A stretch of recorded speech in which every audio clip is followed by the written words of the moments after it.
everybody. How we doing? That was almost a little bit of a disaster, not having a mic set up. Thumbs up if you can hear me. Can everybody hear me? I'll wait to get the thumbs up.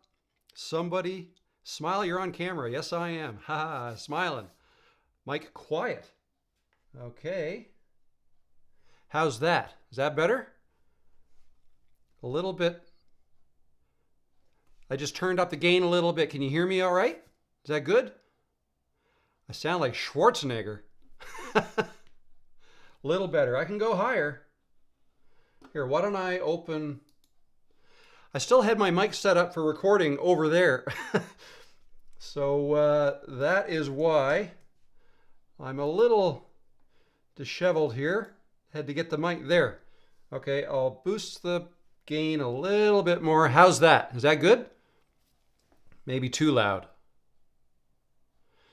Sounds great to Chicagoland. Yes now for Pam. Sounds like you're far away from the mic. I'm foot and a half or so. Perfect, a lot better. All right, awesome, good. All right, so let me close this. So just so you know what I was looking at, this is what I was looking at. And I was recording. This is Adobe Audition, and as I talk, I can see the waveforms. Okay, so there. So yeah, if that doesn't go into the red, then I'm not peaking. But if it doesn't even go to the yellow, I'm not loud enough. So anyways, just a little, so that's actually how I record my audio when I make a video, typically. So let me just close that. All right, how's everybody doing?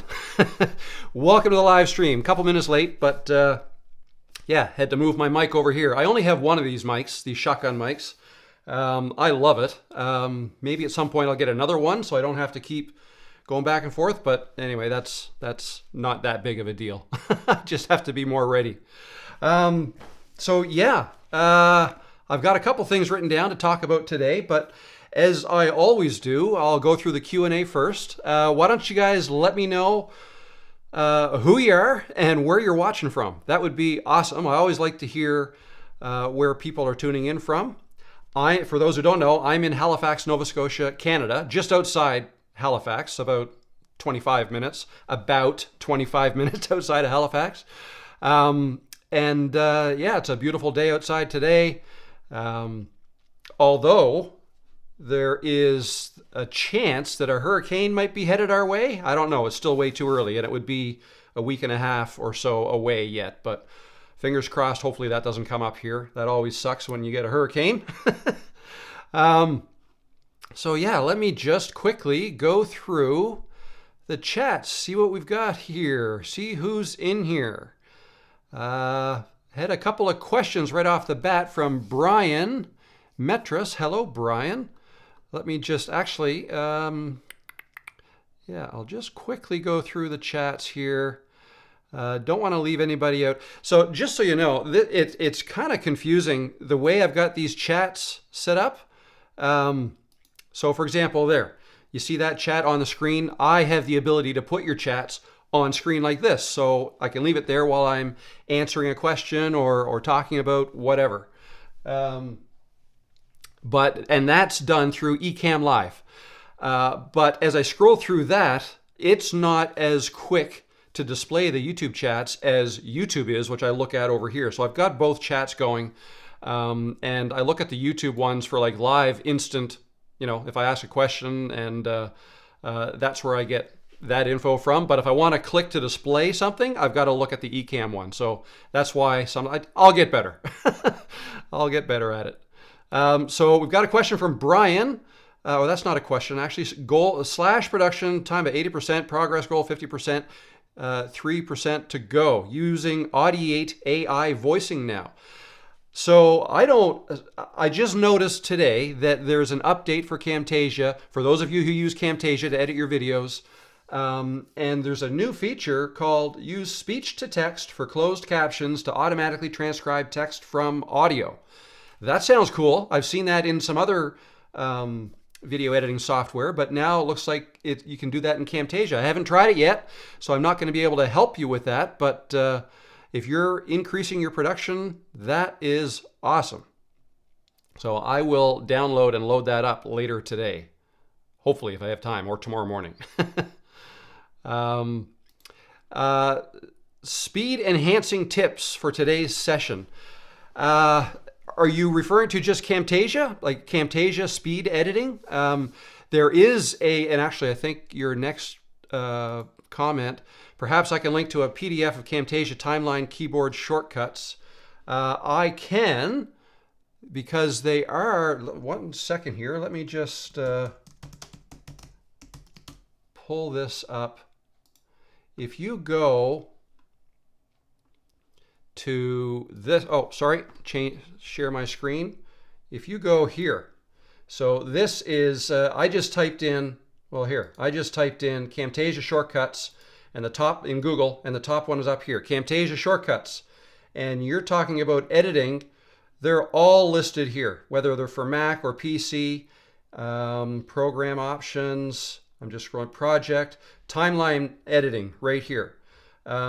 J, K, and L are your friend. You want to get used to those 3 keys. That's to help you speed up going through the process. And in fact, I think what I'm going to do next week is I will actually go through how I edit one of my videos, and I'll do it live here in the live stream so that you guys can see exactly what I do and how I do it, and how I do it fairly quickly. So I edit all my videos in Camtasia. The technique would be the same in Camtasia as it is probably with any video editing software. They all have shortcuts that help you speed things up. The shortcuts might be a little different from program to program, but they all help. Yeah. If you want to get fast at it, then the shortcuts are definitely the key to doing that. So, yep. Next week I will. I've got it on my list to go over that next week after the Q&A. I've got some other things on schedule for today, though. And let's see what we got. Anaholics. Hello, Anaholics. How you doing? Question, do you think gear matters? Most YouTubers that say no to that question use better gear than just their phone. Okay. So that's 2 things. So number 1, I mean, yes, gear does matter, but there are people, I mean, when you say they use better gear than just their phone, I guess it depends on what their phone is like. So the phone I have is relatively new. It's 2 years old. It's an iPhone 14, and it has an amazing camera. When I make my main video, so like when I make my videos over in the chair there, I don't use that initially. I use this. I'll show it to you. I've got the dummy battery hooked into it right now. Let me just remove or I'll move the question down the bottom here. I use this camera. This is the Sony ZV-E10. I don't know if it says that there anywhere. Well, there you go. Sony Alpha camera, but not with this lens. I use the Sigma 16mm lens, which I actually have on that camera now. The camera I'm using. I only have one of those as well, so I switch it back and forth all the time. This lens is the one that comes with this camera.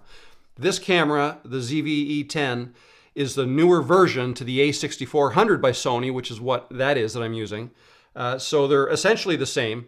I mean, one difference is this has a swing out LCD screen. That one has a flip up screen. It flips up here. Okay. But yeah, so I use this camera when I film over here. Just put this back. So you're right. I don't use the iPhone always, but and I did this several times in the starter course that I just released. Quite often if I'm sitting in that chair and I want to show a different angle of something, and also the behind the scenes video that I made, I think it's 3 weeks ago now, I used my phone. I would switch between that camera and this camera on the phone in the video, and I switched back and forth. And if you watch that behind the scenes video, you'll see that the quality isn't a whole lot different. Like the picture and the color is very similar. Where you see the difference is in the depth of field. So like right now, you're looking at me through this lens, and it's the lens that's doing this, not the camera. But like if I get really close to the lens, I'm looking at the monitor now, you'll see my background is all blurry. That's because of the 16 millimeter part of, or the f1.4. Sorry, not the 16 mil. Again, I'm not a photography expert. I know enough to know what certain things do. I only know what I know. I'm not going to be able to explain the why, but I do know that the f1.4, that's the aperture of this lens, the lower that number, the blurrier your background can be. I mean, you can always get a blurry background if the background is way far away from you. But if it's not that far away, which this isn't, I'm in a like a 12 by 10 bedroom, then you need the lens to do that for you. So it's the lens that's doing that. If I showed you the same picture with my iPhone, the background would not be blurry. Everything else about the picture would look just as good, but not so much. You don't get the blurry background. So again, that's a lens thing. So I guess to answer your question though, yes, gear matters, but I guess it depends on what you're trying to do. If you're trying, like, you don't need high quality gear to grow a YouTube channel and be successful. You just don't. Yes, it's true that most YouTubers, successful YouTubers, do use more than just their phone, but perhaps that's because they are now successful and they have the money to go out and buy the more expensive gear. Okay, most people start YouTube with the bare minimum, a phone. It's all you need. It really is all you need. The quality of the video shot is not what's going to make a video go viral. Okay, it's more what's in the video. What's the content like? What's the quality of the content? Now you can do certain things to give yourself better chances at being successful and having YouTube or having videos do well, like increasing the quality of your audio. That I think is way more important than your video. I've got several videos on my channel where I just used my phone outside. So I think one about 4 weeks ago, I was out on a boat and I had this on a tripod and a $40 lav mic, this guy right here. That's all I used to make that video, and it's got several thousand views. So yeah, you don't need a high quality gear, but once you get successful, I guess you can spend your money on better gear. That's the way I would go about it anyways. I say that even though I did buy this camera before I started my channel, so maybe I cheated a little bit, but you don't have to. There's plenty of examples out there of people who started with not near as much gear as you could get. So just a phone, upgrade your audio. That would be my suggestion. Okay, sorry, I can't be that long-winded on all these questions, or I'll take forever. But let's go on to the next. So let me just move this up here. Here we go. Greg says, "Hi, Rob. I'm ready for another great class. Thanks for all the inspiration, knowledge, help, and advice you give every week." No problem, Greg. No problem at all. Thanks for stopping in again. Okay, I'm just going to scroll through some of these. Syncom, directional mic not working. It was working just fine. I just had it hooked up in the wrong place and to the wrong wire. Had to move it. Hello, Dancing Alone with Rentals. Hope you're having a good week too. Whoops, I always do that. If I hover over the message there, and move my scroll wheel, it'll zoom in and out. Mocha and Chai. Hello, everyone. Hello, how you doing? Anaholics. I could use some open water here. It's very hot in the Netherlands. Open water would definitely help. Keep you cool. Your digital makeover. Hello, how are you? I was thinking that in the course, and I am not sure if Kajabi has this functionality or not, but if each of the videos has a way for us to leave comments or questions during the video if we had any. That's a good point. I don't know if I can do that per video.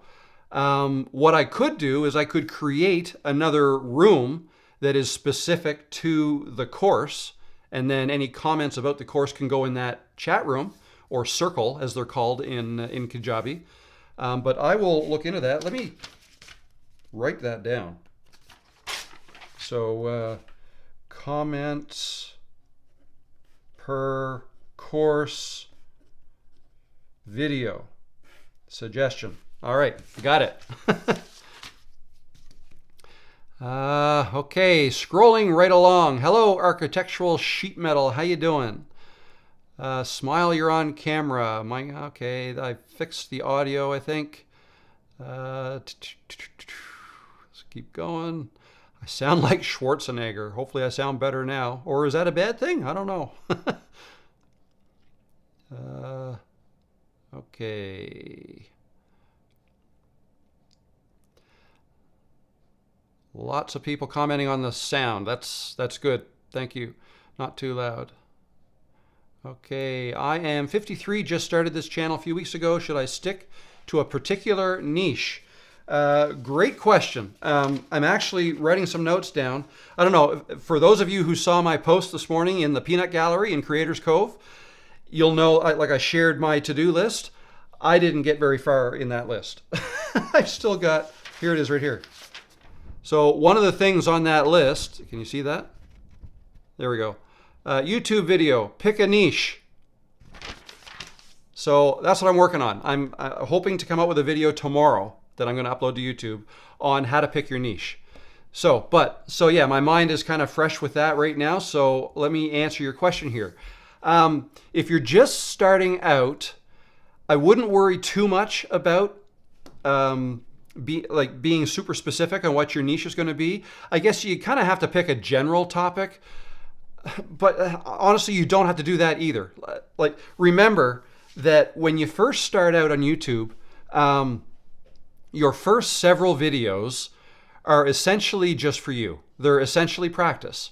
And what I mean by that, I don't mean, don't try or anything like that with the first videos. They are, try to picture yourself a year from now, 2 years from now, 5 years from now. Let's say in 5 years you have 100,000 subscribers and it's a business, you're doing awesome. Now look at your channel. Where are all those viewers coming from? Whenever you put up a video now with 100,000 subscribers, you're going to get thousands or tens of thousands of views in a short amount of time. Where are all those viewers coming from? Well, probably the subscribers that you got most recently, okay? So the subscribers you got from your first videos, probably even your first 10 or 20 videos, they may or may not even still be around, for one. Number two, the bulk, like 99,998 of your subscribers probably never saw your first videos, right? They probably never saw the first 20 videos. Now, it might be fun for something for you to do with them is to kind of point them back to your first videos and say, that's how good I was in the beginning. Isn't that funny? Ha ha ha. I sucked at the time. Now I'm a whole lot better. And it's just kind of a fun exercise to do. So just remember that your first several videos likely aren't going to go viral. I don't want to discourage anybody or anything, but who knows? They might. But try to consider those videos as being practice. You're trying to get better at the skills you need. So that's filming yourself on camera, editing, scripting, outlining, whatever you're doing to make your videos. Just try to get a little bit better every time. And after you make your first video, watch it. Try to watch it through the eyes of somebody else, a stranger. Pretend like you haven't seen it before. That's kind of hard to do, but and try to pick it apart. Like, just see, what could I have done better? Like, oh, I didn't like that part of it. I'd like to do that different next time. And make notes, and then for your next video, just try to get a little bit better. Okay, so that's kind of the process, and you just kind of repeat that, and eventually over time you will get better. So because of that, I don't think you have to worry too much about picking a niche right off the bat. In time, your audience will tell you what they want you to make, what videos they want you to make. They'll say, Can you explain a little bit more about this? A certain part of something you said in one of your videos.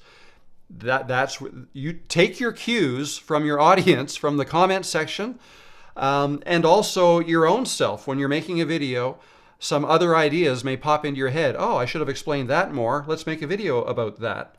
And then eventually, your videos they'll be guided by your audience. Okay, so fast forward a couple years and you've got thousands of subscribers, and you may be talking about something completely different than you started off talking about. Okay, so that's kind of my advice about the niche. Don't worry too much about it. The other thing to remember too is if you're going to put yourself in your videos, which I highly recommend, that's only just going to help you grow your channel, then a lot of your subscribers won't even necessarily be coming back for your content, but they'll be coming back for you. That's how you discover your tribe, so to speak, on YouTube. And in those cases, your audience may not care what you even talk about. They just want to hear what you've got to say that day, right? So you'll have subscribers like that as well. So keep that in mind. What do we got? Chicagoland Interstates. Welcome. Thanks for stopping in. Extremely hot in the Netherlands. Hello from Waverly, Tennessee. Hello, Waverly, Tennessee. Mocha and Chai are in Italy. That's awesome. Makeup Effects by David, 45 from the UK. Hello, David. Welcome. We've got Eindhoven, the little freaky Netherlands. Don't quite know what you mean by that, but I know where the Netherlands are. Alex from Barrie, Ontario, turning 39 in 2 days. Hello, Alex. Welcome. Video for businesses in Michigan. Hello, Michigan. How you doing? I'm a big Detroit Lions fan, by the way. I don't know if anybody cares. Probably most people don't. LM Schmidt. Hello from Lancaster, Pennsylvania. Alan Reed. How you doing? Let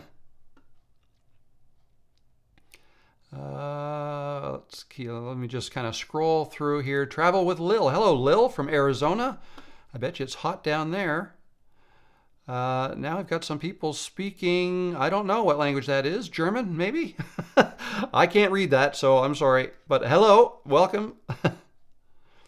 Hello, Leah, your East Coast neighbor, loving the course. Awesome, Leah. How you doing? Good to see you. New Brunswick, I think you said you are. Our neighbor to the north. Also in Canada, another maritime province. Chicagoland Interstates. This is my brand new channel, Chicagoland Interstates, listening to you right here in the driver's seat of my big truck on my way to Detroit to pick up my load. Awesome. Wow. Okay, so we're driving on the interstate. Don't take your eyes off the road. Hopefully you're just listening to me and you're not watching. Blaze Nealon. How you doing, Blaze? From Frederick, Maryland. Love your videos. Great content. Awesome. Welcome. Florida Sun Coast. The Sun Coast. Would that be the Fort Myers side? My parents used to live down in Fort Myers in the winter months. Beautiful down there. I bet you it's hot there this time of year. Lisa. Hello, Lisa. How you doing? From Arizona. Just signed up for the course. Awesome. Awesome. I won't be able to, well, I suppose I could respond. I'm going to get into Creators Cove shortly, and I can show you, for those of you who aren't in it and want to see it first, I'll show that to you very shortly. Hello, Luis, or Lewis, I'm sorry. Will access to the course content be for life? Yes, it is. Access to the course is for life. So the way and this may change, guys, so bear with me. So this is the first time I've set something like this up in Kajabi. It's quite involved. I'm learning a lot as I go. If once you're in there, if you see anything that I could have done differently, I've already gotten some feedback that some things I should change or could change or whatnot, and I'm working on those. But yeah, some things may change over time. But right now, the way I've kind of packaged it up is that if you buy the course, or any course, right now I just have one, but I'm going to be making probably 3 to 4 a year on all kinds of different topics, all all things that beginner YouTubers should want. And we're going to get a little more advanced too. But anyways, the idea is whenever you get a course, you'll have access to Creators Cove.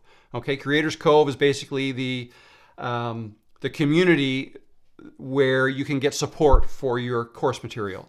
Now, I wanted to include, so this community, it can't be free because I don't want just anybody signing up and then we could end up with a whole bunch of spam and stuff like that. And that's not the point of this. The point is for it to be a helpful community where people are helping each other out and getting help from me, and I'm helping people out and with the course material and stuff like that. So the way I've done it right now is I've said the Creators Cove is going to be free for 1 year, and then there would be a 1-year renewal fee. Now, if there are other courses that I come out with that you're interested in, that would be the cheapest way to stay in Creators Cove, because every time you get a course, you get a year for free of Creators Cove. And then, so that's kind of my thought process behind it. But even if, and maybe Creators Cove does end up being free for life if you ever bought a course, but that's just not the way I've got it set up right now. So the way I have it set up right now is when your 1 year free membership is over, and if you never got another course, then you would not have access to Creators Cove anymore, but you would still have access to the course. You would have the course you bought, you will have for lifetime, right? Through Kajabi, through my website, robthemaritimer.com. You just wouldn't have to log into Creators Cove to get at the course, okay? And also, just so you know, my website right now, if you go to www.robthemaritimer.com, that takes you to the landing page for Creators Cove and the course. It doesn't take you to what's going to be my homepage of the website. I'm still working on that. It's not completely set up. I still have to load some things into the blog part of the site, and there's other things I have to do. So once that's done, then you'll be able to just go to the website and log into your course from there, and you won't have to get into Creators Cove to get to your course. Okay, so hopefully that makes sense and answered your question. Alan Reed is in Houston. Hello. Hello, Tammy from New Brunswick. That's 2 of you in New Brunswick. Leah's in New Brunswick as well. Is there a direct link from the website? I try to log on to Creators Cove, but it just brings me to the home page with no way of logging on. Okay, I just kind of touched on that a little bit, but it would probably help if I showed you. Let me share my screen. So this is Creators Cove. Let me just go back to the welcome screen. This is the welcome screen. So let me just remind myself what your question was here. I can bring it up on this screen here. Is there a direct link from the website for Creators Cove? Okay, so the way you would do, okay, I'm going to do this backwards first because I'm already in Creators Cove. If you click this back to library button here, okay, that takes you to the library page of my website, okay? I know you can't really get to this from my home page yet because I'll show you. If you go www.robthemaritimer.com, if you just go there, it takes you to this landing page, okay? So, and there's no other links. So what I suggest you do, oh, that's Camtasia again, I can close that. What I suggest you do is you could just type /library, okay? So robthemaritimer.com/library, that will get you to this page, okay? And then from here, you'll be able to get, you can see the contact page. I have done some work on some of these things. I got the contact page done, the About Me page, just a brief story there. The blog page, again, it's not quite set up. I've got one thing in there from May. I've got a lot I want to add to that. My library, again, that's what I just showed you. And then store, I don't like the name of that. I might call that shop or something. But anyways, that's basically everything that you could buy from me right now. There's going to be some coaching options in there. But again, if you go to the library, from here, this will show you everything. Well, there's some coaching that I'm setting up, but not available yet. So from here, you'll get to your library. So what'll be displayed for you if you've already signed up are whatever you bought. So if you're if you got the standard membership, you would have just these two. the course here and the Creators Cove membership. If you signed up for VIP membership, you would have an additional one, Creators Cove VIP. You'll also have this one as well, which is a little bit confusing, but you can click either one of these to get into Creators Cove, okay? So you can click this to go to the course. There's the course, okay? If I go back, you can click one of these to get into Creators Cove. There's Creators Cove, okay? And you can get back to the library by clicking back to the library up here. Okay, so hopefully that helps, but give me another day or so and I'll have the home page ready so that it doesn't land on that landing page. Okay, so sorry if that's a little bit confusing. Okay, so what do we have next? Alan says we've already had our hurricane. Hopefully, no more this season. That's the way I talk too. One a year. That's all. Actually, we average probably one every 2 years. But for us, so I think you said you were in Houston or in Texas. So they go through the Gulf and then get you guys. The ones we get typically just miss Florida and miss everything on the U.S. East Coast. And then if you keep going north, boom, it hits Nova Scotia. So that's our issue. And the one that's out there now, I forget what it's called, Ernesto maybe.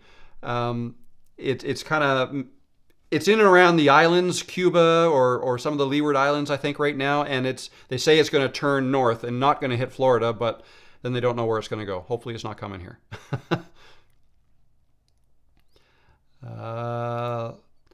Makeup Effects. David says, do you use an OSEE or ATEM switcher for video recordings and live streaming? Good question. So I do use an ATEM. I never set my phone up today. So all I have to do is go General, Airplane Handoff, Continuity Camera. Now I should be able to hold it like this. Press iPhone. That work? Yeah, there we go. I'm going to put this on my tripod. So there's my ATEM Mini, this guy here. So I use that typically to switch cameras when I have more than one camera set up. Right now I just have the one today, just this one camera up here. So that's the camera I'm using now. Quite often I'll have that camera plugged into it as well, but I don't today. So today is just a 2-camera system. It's just this one here and my iPhone. And I use the ATEM Mini only when I live stream. I do not use it for recording. The one I have is the ATEM Mini Pro. It is not the ATEM Mini Pro ISO. The ISO one, I believe you can record all separate video tracks and then put them all together. But the other thing is, when I do a live stream, I'm live streaming in 1080p. That's the resolution I live stream at. When I make a video, when I record a video, I record in 4K, okay? The ATEM Mini throttles everything back to 1080p. So if I ran it through that, I would only get 1080p videos. So for that reason, when I'm making a video, even if I'm using multiple cameras, I record to the SD cards in the cameras, and with my phone, I just record to the hard drive of the phone. And then I take the SD cards out, I pop them into my computer, and I get the videos that way into the computer. So no, I don't use any switching for recording videos, only live streaming. Okay, so yep, hopefully that answers your question of the way I do things. And then I have to sync everything up in editing. So the more camera views that I have going that I then import into my computer, the more tracks I have to sync up to the audio. But since every track has audio in it, that's not really all that difficult to do that. And I actually get into all that in the course. But I'm also going to make a video on how I do that. I think I already have a video on my channel on how to sync audio to the video. That was, I'm going to say 2 to 3 months ago. So sync audio to video. If you, if I go here, let's pop open a new Wait now, do I already have that?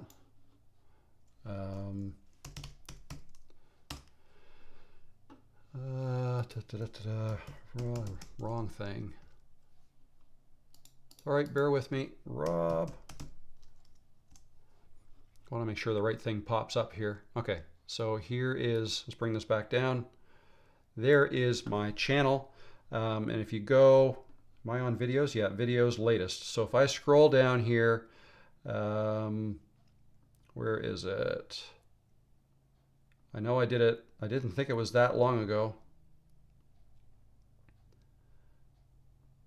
Maybe it was longer ago than I thought. Right there. Wow. 4 months ago. 4 months ago. That's it right there. So 4 months ago, easy way to sync audio with video in Camtasia. Now, I did it in Camtasia. You can do it in whatever. It works the same. They all show you as long as whatever you're recording is also capturing audio, then you can sync them up. Just remember, when you sync different camera angles together by the audio, delete all the audio that you don't want. Okay, you don't want 4 copies of audio all getting rendered into your video, because then you're going to hear some echoing and it's just not going to sound good. So I end up deleting the audio from all of my cameras and my screen recording.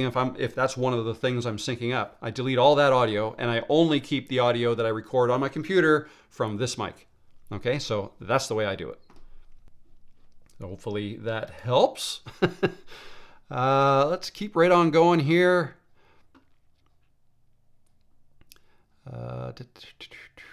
Happy afternoon from Sentex Hill Country.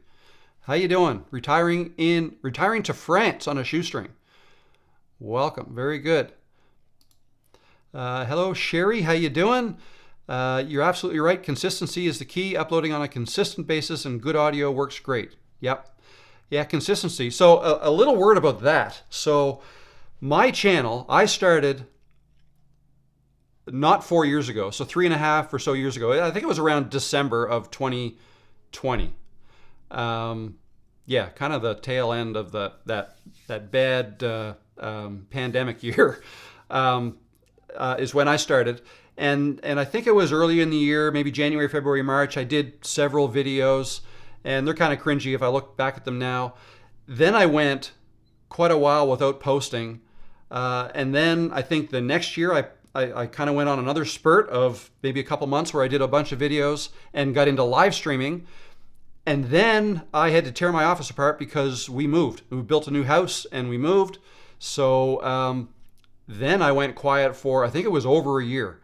And it wasn't until last summer that I started posting again, and I didn't do very much.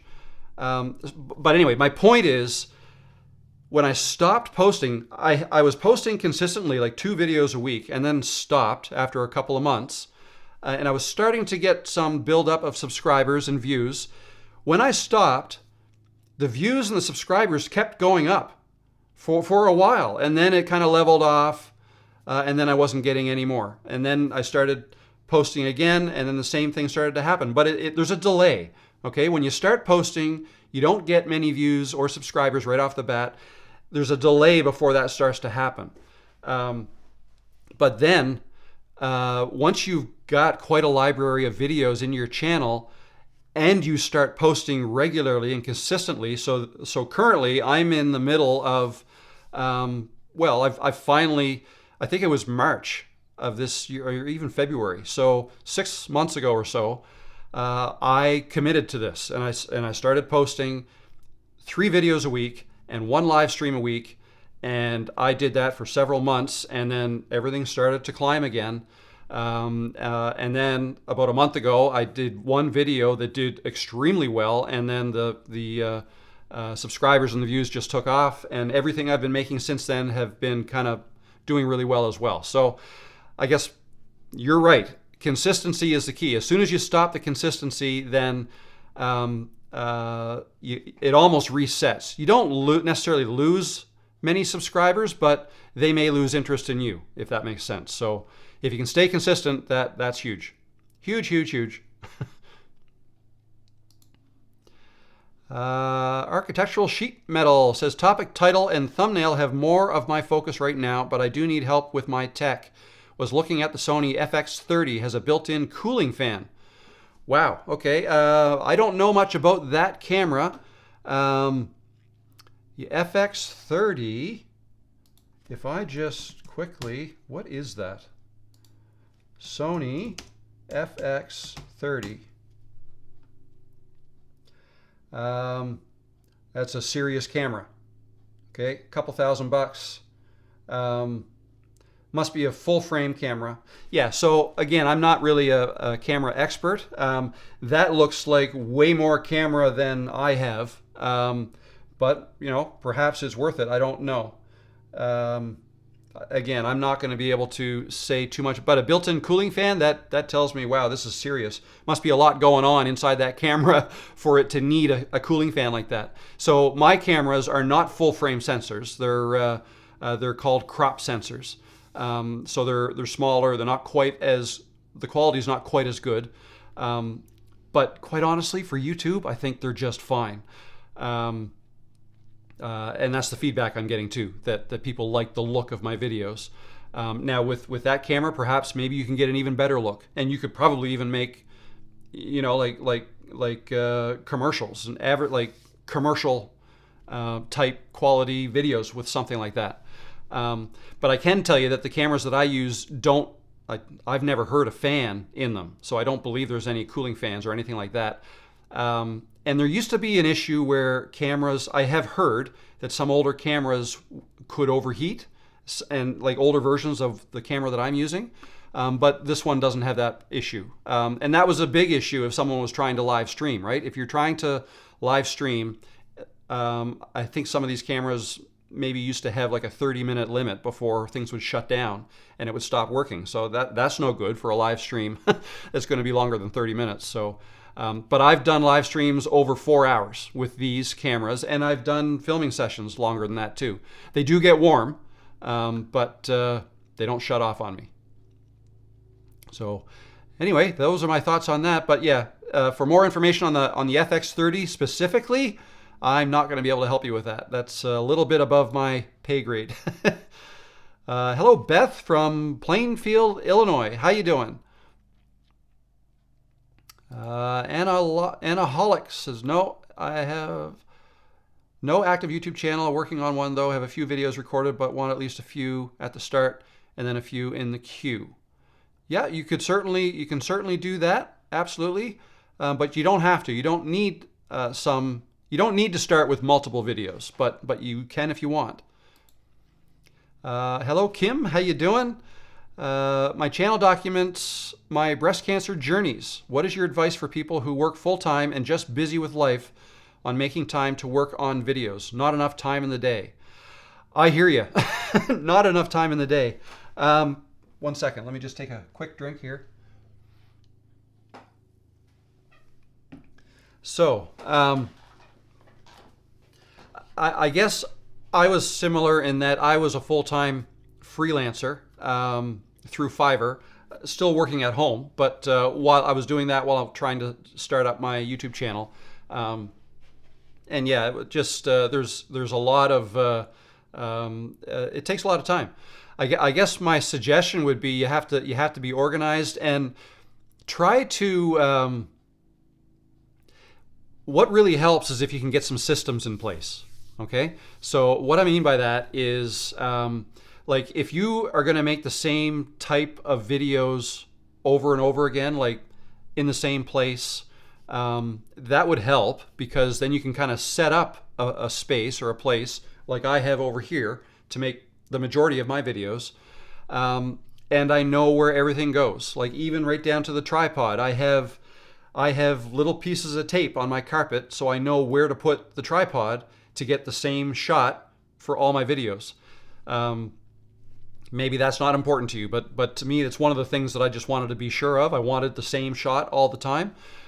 So I've done that, and I know where to put the lights exactly to get the same shot. And that actually took some trial and error. There were some videos that I made not even that long, like just a couple weeks ago, where My face was darker than some of my other videos, and I was like, why is that? And I just had the lights in the wrong spot. So, but yeah, if you can get into a groove, if you can get some systems in place, and not just on the setup, but things like transferring your files to your computer. Do you have a systematic way to do that so you're not reinventing the wheel every time? You know, have a file structure preset and all set up where you're going to put all your files. So you can have like a project folder name with the date on it, and then inside that you've got a recordings folder, you know, B-roll folder, music folder, renders folder, whatever. Have whatever everything's going to look like when you're done. And maybe you need to make one video and have it all completed and the file structure done and everything's done. And at that point, you can kind of reverse engineer that and then create almost like a template for future videos. So you can have a templated file structure for your videos. And then it would be much quicker to get started on future videos.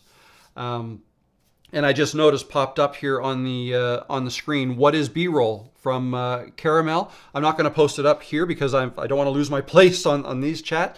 But B-roll is basically supporting footage. Okay, so if I make a video and I'm talking to the camera like this, if I then, let's say I think there's too much of that, and I'm thinking, oh, people are going to tune out. They don't want to just look at me the whole time.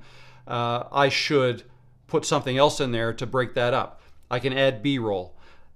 So it's supporting footage that in video editing speak, you lay that down on a track above your main track that includes me or yourself. Okay, so when you're editing videos, you've got a timeline at the bottom, and you've got tracks. You can have your audio track, and then above that, you've got your A-roll track. This is A-roll, me talking, or the talking head part, or the main video.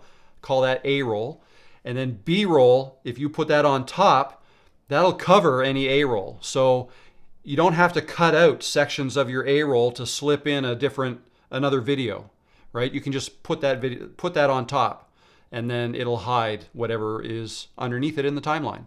Okay, so that's B-roll. So if you're watching a video and then all of a sudden somebody's talking about skateboarding, and then the video itself, although he keeps speaking, the video itself cuts to a video of somebody in slow motion riding or doing a jump on a skateboard while he keeps talking, that would be B-roll. And B-roll can be sourced in two ways. You can either go on the internet and find some, download it and put it in your video.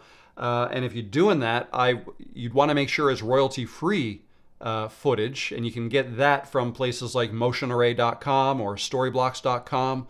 If you have an account there, they've got tons of B-roll footage. They don't call it B-roll footage, they just call it footage. The way you're going to use it will define whether it's B-roll or not. So that's one way, and the other way is you can film your own, right? Once you've made your video, if you then want to put some B-roll in certain places of your video, take your camera and go film it. So, for example, if I'm making a video and I'm talking about this mouse, right? I'm just talking about the mouse, then it might make sense for me to actually show you the mouse. And instead of me taking this camera down and showing it, I can do it after the fact. I'll grab my phone and I'll just take a couple of close-up shots of going around the mouse, whatever, and then I can put that in the video afterwards as B-roll. Okay, so that's what B-roll is.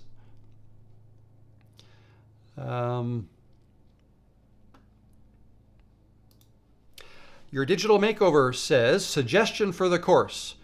Got my pen ready. Show in the planning section how to set up camera for best video, i.e. camera settings such as ISO, aperture, shutter speed, and how it all relates to the lighting in the room. Yes, okay, so camera setup, ISO, etc. for best results. Yes, I can do that. That would probably be a bonus type video, only because that course is kind of geared towards beginners in that a lot of people may just be using their phones. and then a lot of this stuff won't matter so much to them. But I can certainly touch on all that stuff. Just so you know, I typically have most things set to automatic on my camera. The ISO I do leave low because I'm using a low aperture, I think it's called high aperture, but a low number, f1.4 on the lens, and I have my ISO at 100, okay? And I have myself lit up with lights, okay? And if that's, I guess, geek speak to some of you guys, then yeah, it can get a little complicated, but absolutely, no, I can touch on that more, and I can add that to the course. Retiring to France on a shoestring, thinking I got my niche pretty much down pat. If that's it in your title, then yeah, that's an absolutely great niche. Oh, I'm sorry. Where is it? There we go. Super chat. Thank you very much, Sherry. I'm late on that. Yeah, I saw that come in a little while ago. I've got to get better at it. Thank you very much. I really appreciate it. And you said, found you in my feed yesterday. Thank you for your information. And also to add a tip, leave comments when watching content, like helps everyone. Thank you. Really appreciate that. Leah Grant says, ask the instructor section for the notes section if it could be done during the beta for your information. Ask the instructor section for the notes section if it could be done during the beta for your information. Okay, I understand. Yep. So yeah, that probably pertains to when I had written down comments for the course video. So ask the instructor section. I'll write that down. Perfect. We got some conversations in here talking to yourselves. That's great. I'm just looking for questions here. Retiring to France says, I have my 4th video scheduled to go live in an hour. Thank you for reminding us. These first ones will not define us as we move ahead. 100% they won't define you. They won't define you. Greetings from Finland. Hello from Finland. How you doing? Jules, hello Rob. Wow, 20,000 subs. Yes, we hit that yesterday. How you doing? Good to see you. Montreal, I believe, right?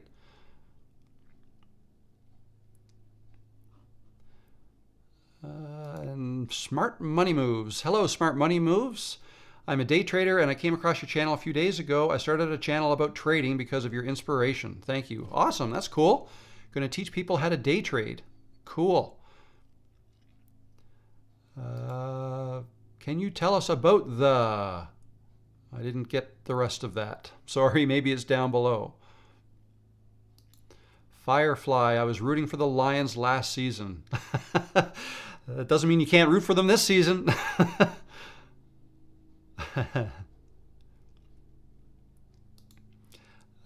Sherry is excited to watch the channel. Money Moves.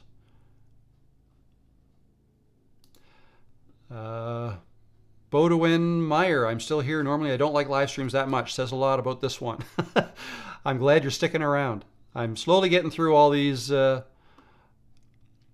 channels or these comments here.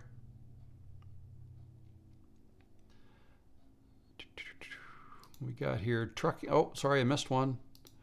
I can highly recommend to become a member of a paid community. I'm a member of a Dutch paid community because my channel will be in Dutch. It greatly helps with feedback, which is essential to success. Sounds good. Brian says, trucking, there's a niche for truckers live streaming their view from the cab in a long-form running travel log, punctuated by commentary on the quality of the drivers around them. That's interesting.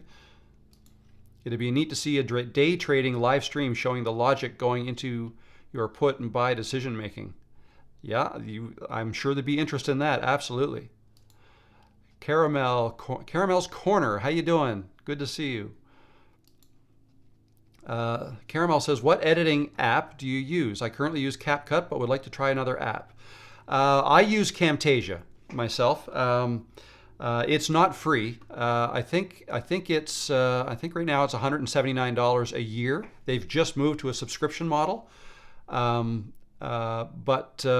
Yeah, so that's, I think you can download a free trial. I have a link in the description below, I believe. and I think you can download a free trial to take a look. I feel like it's one of the easiest ones to learn. It's not as well known as some. It's certainly not as well known as CapCut. CapCut is also relatively easy to learn on. I recommend that as well. But some of the other ones like DaVinci Resolve and well, actually, that's not too bad. It's a little more complex than Camtasia, but like Premiere Pro, Final Cut Pro, and some of those that have been around a long time, I find them hard to.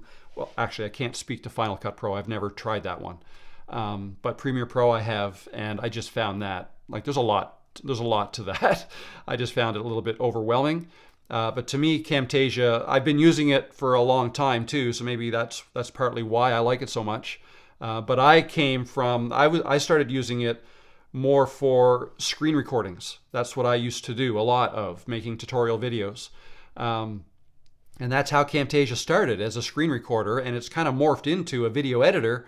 And now it can compete with CapCut and all the other ones, really. I use Camtasia to make all the videos that you see on my channel. So that's that.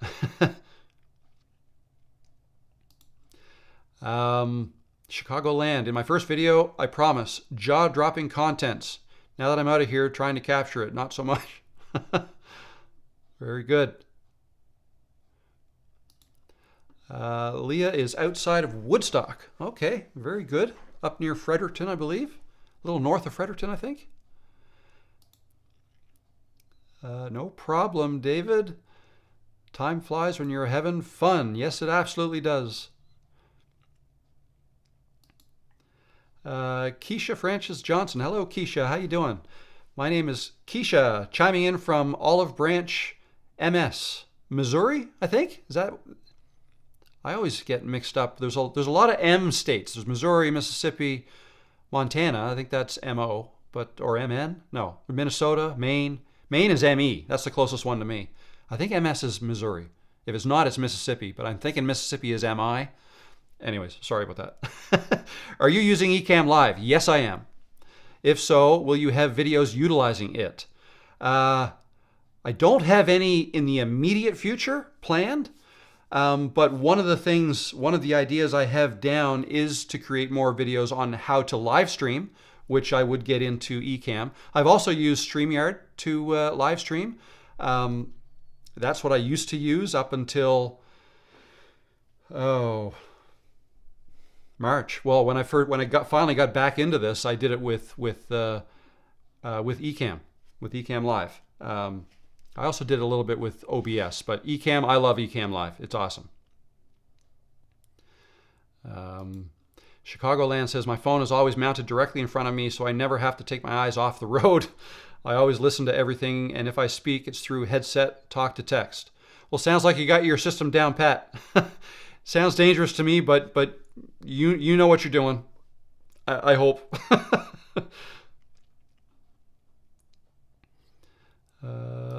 Brian says, seeing the truckers dealing with the hassles like DOT, shifting all the gears, finding a parking spot, lot lizards and things do not make up for the interesting commentary. Good data plan? Retiring to France says, watched a video yesterday where a YouTuber shared her wins, fails over the last year. Up to 3 a week videos is optimal. She showed all the analytics, which blurred after a spell, to be honest. Thoughts? Shared all her wins and fails over a year. Yeah, sure. That would make a good video. Absolutely. There's a lot of people out there who want to know how to do this, how to start and grow a YouTube channel. So there's a lot of people looking for information on how long does it take to grow a channel? How do I get started? How fast can I grow? How often should I post videos? And I would say that there's no one right answer to most of those questions. She says 3 videos a week is optimal. I'm still myself trying to figure that out. I think if you're posting 3 times a week, I mean, here's a way to look at it. If you can only afford the time to do 1 video a week, then that's optimal for you. if that makes sense. There's no point in trying to push out 3 videos a week if you also have a full-time job and you just don't have the time to make them as good as you would want to make them, to do 3 a week. That's just, you're going to burn yourself out if you try to do that. So, but if you're not doing anything else, if YouTube is all you're doing, let's say you're retired and you're looking for a hobby and you want to grow a YouTube channel, then yeah, 3 times a week would be great. I mean, there's some people that are posting every day. What helps, and actually this goes back to one of the questions earlier, in terms of how can I start a channel while still working full time. Don't edit your videos so much. And I talk about that in some of my videos. But basically, the less editing you have to do, editing tends to be the most time-consuming part for a lot of people. And that's because they're trying to add a whole bunch of fancy things and trying to make their YouTube videos look as good as other YouTube videos they've seen on YouTube. But the reality is, and I'm here to tell you, that I have spent a ton of time editing videos and then the results are not good. And I've on some videos, like the one that I had a month ago that went crazy, over 300,000 views, I hardly edited that at all. The most editing I did on that was to put a bunch of bloopers of my cat at the end of that. I think I think it took me half a day from the time I came up with the idea all the way through to posting that video, half a day. And that's because I didn't edit it that much. I did it all in one take after I got going and then just kind of left it. I added a little bit of text here and there for titles, just to kind of keep the flow going. But other than that, no fancy editing, no fancy transitions and things like that. And I think that's what people are looking for these days anyways. They're looking for more honest, real people, not heavily edited, jarring jump cuts all over the place and zooms and all this stuff. It's just not as necessary as perhaps it might have been before. So yeah, if you could do that, stay away from all that stuff and edit fast, that'll help speed things up as well. Sherry says, the Camera Conspiracy channel is a great resource and very entertaining. Cool, I haven't heard of that one. Anaholics says, the FX30 is a great camera for professional work. The learning curve is slightly steeper, but is extremely robust and really pro. I use the FX3. Awesome. Those are some heavy-duty cameras you guys are using. Do you use OBS or just stream straight from YouTube? I use Ecamm Live. Ecamm Live is connected to my YouTube, and then I stream out through YouTube. Yep, that's how I do it. Alan Reed says, here I am commenting from my new channel. No content yet, but coming soon. Thanks for all you do. Awesome, Alan. Thank you for chiming in, and good luck with your channel.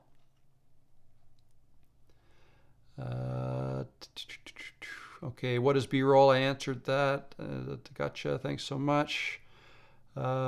Susan from Jamaica. Hello, Susan. How are you? Good to see you. Here's a question, Alan Reed. Do live streams count towards the 4,000 watch time hours needed to monetize? Yes, they 100% do. And that is a great strategy to use if the watch hours is what's holding you back from getting monetized, as was the case for me. Now, having said that, once I got monetized, I realized how anticlimactic that is. It really doesn't matter that. I mean, you know, like I think I earned maybe $100, maybe $120 my first month of being monetized. So, I mean, it's something. Sure, that's great. I'm not going to turn it down. But, you know, 3 years to try to get monetized and not doing it full time. But I was very focused on got to get monetized. That's the next step before I go on to better things and whatnot. You really don't need to focus on it that much. That said, I totally understand it. I understand it. For most people that I've seen and talked to, and you know, stories I've seen in YouTube, it is the watch hours that tend to be the hardest to get to 4,000. That tends to be harder than getting to 1,000 subscribers. Those are the two things you need before you get fully monetized. Okay. It's not the case for everybody. In fact, I talked to somebody earlier today that they've got their watch hours, but they are only at, I think, 700 or 800 subscribers. So it happens that way too. I guess it really depends on the type of content you're putting out. But yes, do a live stream. You do a live stream, all those hours count. So if you do a live stream for 100 hours and 10 people stay for the, did I say 100 hours? That's not what I mean. 100 minutes. I'm trying to keep the math simple so I can do it in my head. 100 minutes live stream, 10 people watching all those 100 minutes. That would be 1,000 minutes added to your watch hours, okay, for a live stream. So, yep, absolutely counts. What doesn't count are the watch hours from YouTube Shorts, okay? And I don't think the views count either. Views and watch hours from your shorts don't count towards the 1,000 subs, the 4,000. Well, I guess it counts towards the subs, yeah. But doesn't count towards the 4,000 watch hours you need. Those hours have to come from your long form videos or live streams, okay? Getting dry again. Time for a drink.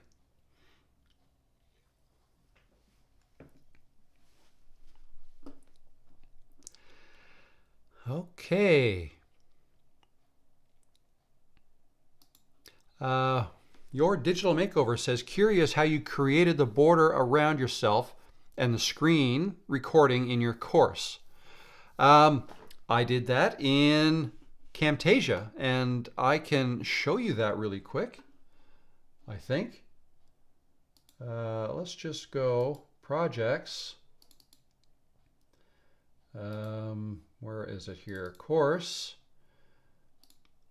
So once I get to the editing part, that's where I started that.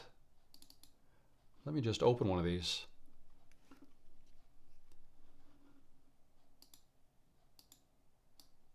Yeah, okay, so let me bring this down here. Here we go. Let's share this with you.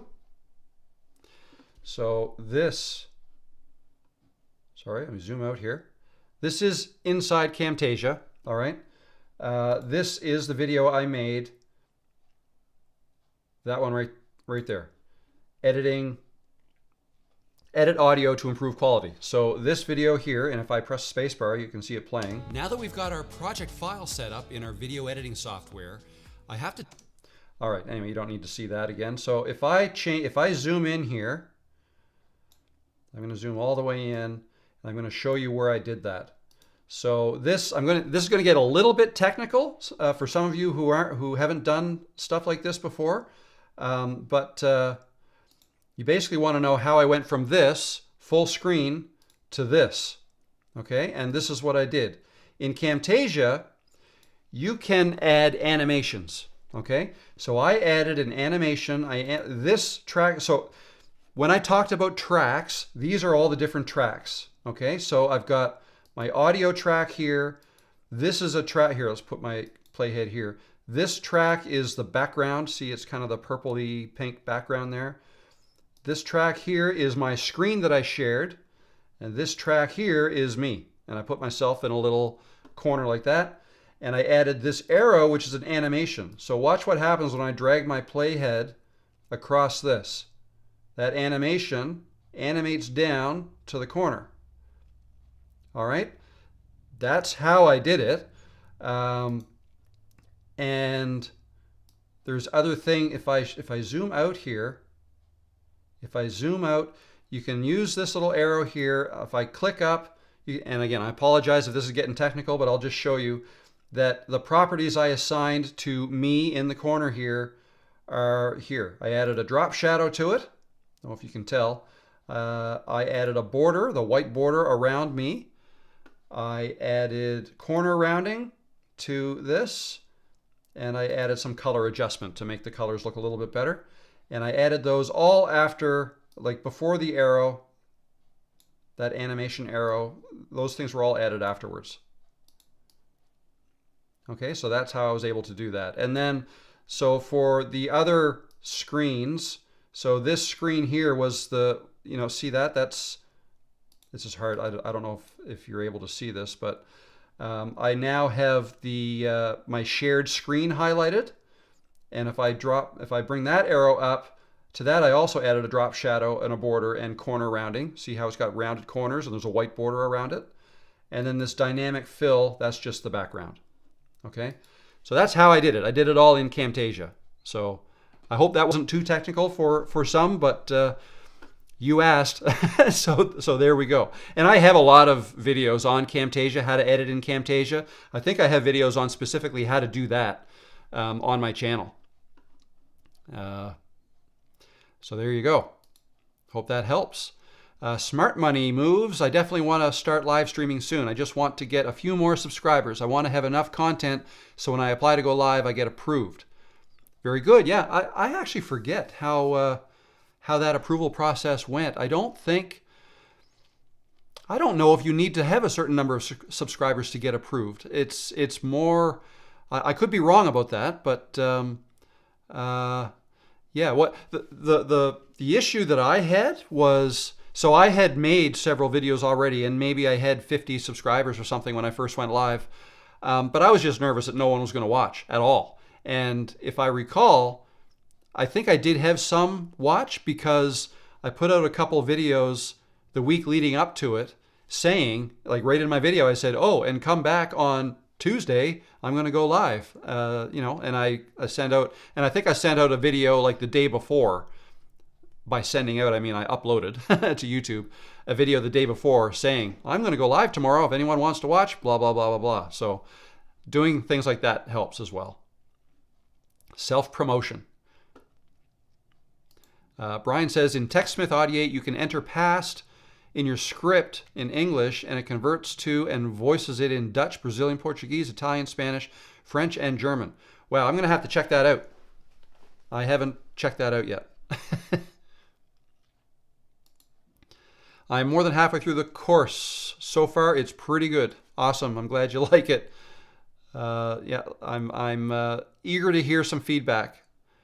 That is the first course I've ever made. So if there are holes in it, I tried to include everything that I do. But of course, there's probably things that I don't do that you want to know as well. So let me know. And if it kind of fits with that general premise of the course, I'll create additional content for it. MS is Mississippi. Okay, I got that wrong. MO is Missouri. Okay, I thought that was Montana. No, MN is Montana. I don't know. I'm in Canada, so it's easy for me. NS is Nova Scotia. Hi, Generational Pattern Breaker. How you doing? Caramel says, thank you. No problem. Keisha says, thank you for a wonderful channel. I use Ecamm Live and absolutely love it. I do too. It's awesome. I don't know where it's been all my life. I only started using it about 6 months ago, I think. But yeah, awesome.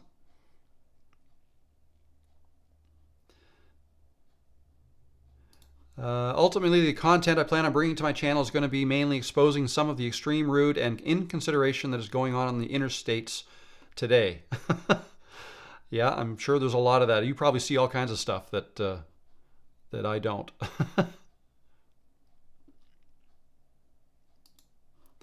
Hello, Dan. How you doing? It says, hi, Rob. I heard from Camtasia employee who told me that they've introduced and will soon be offering Camtasia in the cloud. With this version, can edit your timeline over the web. Have you heard this? Yes, I have. And it's called, I believe, or that's what they were going to call it, was Camtasia Web. And yeah, you can do editing in the cloud, and it's going to be an easy way to collaborate and have other, more than one person working on the same project. You can still download it and work on it on your own computer. And I haven't seen it. Like I saw a presentation about it. I think it was in June or July. But I haven't gotten to use it myself, so I'll be interested to see how much editing you can do while it's in the cloud. That'll be interesting. I purchased a Neewer lantern light, Sony ZV-E10, an expensive tripod, podcast equipment, vlogging sticks, and a new iMac 24, all unopened. I don't know what I'm doing with any of it. Wow, that's a lot of stuff. Very good. ZV-E10, that's what that is. I love that camera. I love it. You can do a lot with it. I don't do half what I could be doing with it. Apparently it's a good camera too, like for taking photographs, which I don't do. Yeah, no, you've got your work cut out for you. You've got a lot of stuff to unpack there. Do you have content on how to move footage from iPhone to upload to my computer? I'd like to start editing from my computer and not my iPhone. Well, you just mentioned that you've got a Mac, so I'm going to assume the computer you're talking about is a Mac. If that's the case, then have I got the solution for you? It's awesome because I have a Mac and an iPhone. AirDrop. That's all you do. You AirDrop it from your phone to your MacBook, and boom, it's there. You can AirDrop photos, videos. That is 100% the easiest way to do it. Now, if you don't have a Mac, then you can't AirDrop from your iPhone. You would then have to plug it in. Okay, plug it in, and then your computer should recognize your phone as a hard drive, and then you would open up File Manager and then copy the video. You have to find the video file on your phone, and then click and drag it over to a drive on your computer, like a folder or project folder that you create. But yeah, no, I use AirDrop. I AirDrop it. It lands right in my downloads folder of my MacBook. I then drag it into the project folder, and I've got it. So. And I use 4K videos on the iPhone. They AirDrop no problem. For my cameras, so for your ZVE10, I record directly to the SD card. So I pop the SD card out, and there's an SD card slot on my MacBook that I pop it in there, and then look for the hard drive and copy it that way. Something else you can do with the ZVE10 though is there's a USB out connection point in your camera that you could plug that into your MacBook and transfer it directly that way. That's something else you could do. Okay, hopefully that helps. Batch video recording helps a lot. Set up a day to make several videos at once so you don't have to waste time setting up for recording. Great idea. That's a great idea. I've done that before. I need to get back to doing that some more. Editing is time consuming. Yep. I'm falling a little bit behind here on the chat. Sorry guys. I'll try to zip through some of these. Just looking for questions now.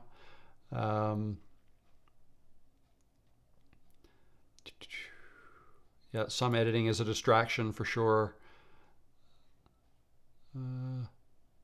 Any recommendations on audio equipment that can be used for recording with my phone? I got a lot of background noise in my truck and been thinking about doing a live stream from the driver's seat. The thing is, the problem with background noise and microphones. So the more money you spend on a microphone, the better the microphone's going to be, the better it's going to be at picking up noise around it, background noise. Okay, so that keep that in mind. So you can't just spend more money to get a better mic and then all of a sudden you're going to get less background noise. You'll probably get more. Okay, the expensive mics are more designed for like proper recording rooms that have carpets and stuff hanging from the walls and right, like just like a sound booth. What I do that helps me get rid of background noise, and I don't know if you can do it in your truck, is the fact that I use a shotgun mic. It only picks up noise from the direction that the mic is pointed at. Okay, so again, I'm not sure. Excuse me.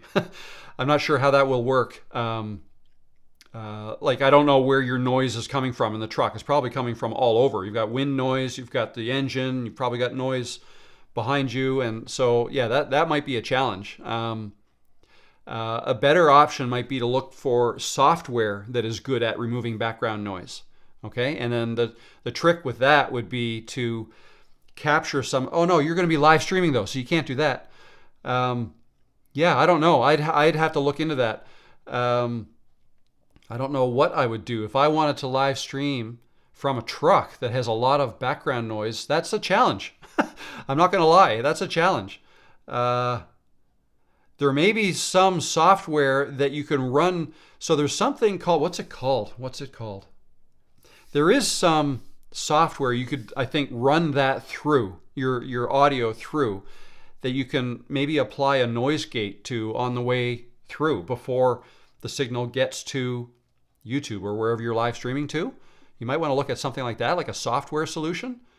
But yeah, no, good question. That you stumped me. A question from David. How do you know what content to offer for free through YouTube videos compared to on your paid courses? I'm struggling to work out what content I should offer for free and what I should charge for. That's a really good question. Allow me to take a drink. So, my thoughts on that are, no matter what you include in a course that you're going to charge for, that information is likely going to be discoverable somewhere on YouTube. Okay? So don't think of a course like when you're making your YouTube videos, don't think in terms of, well, I can't share this information because that I wanted to save for my course that I'm going to charge money for. So I don't want to talk about that in the free video.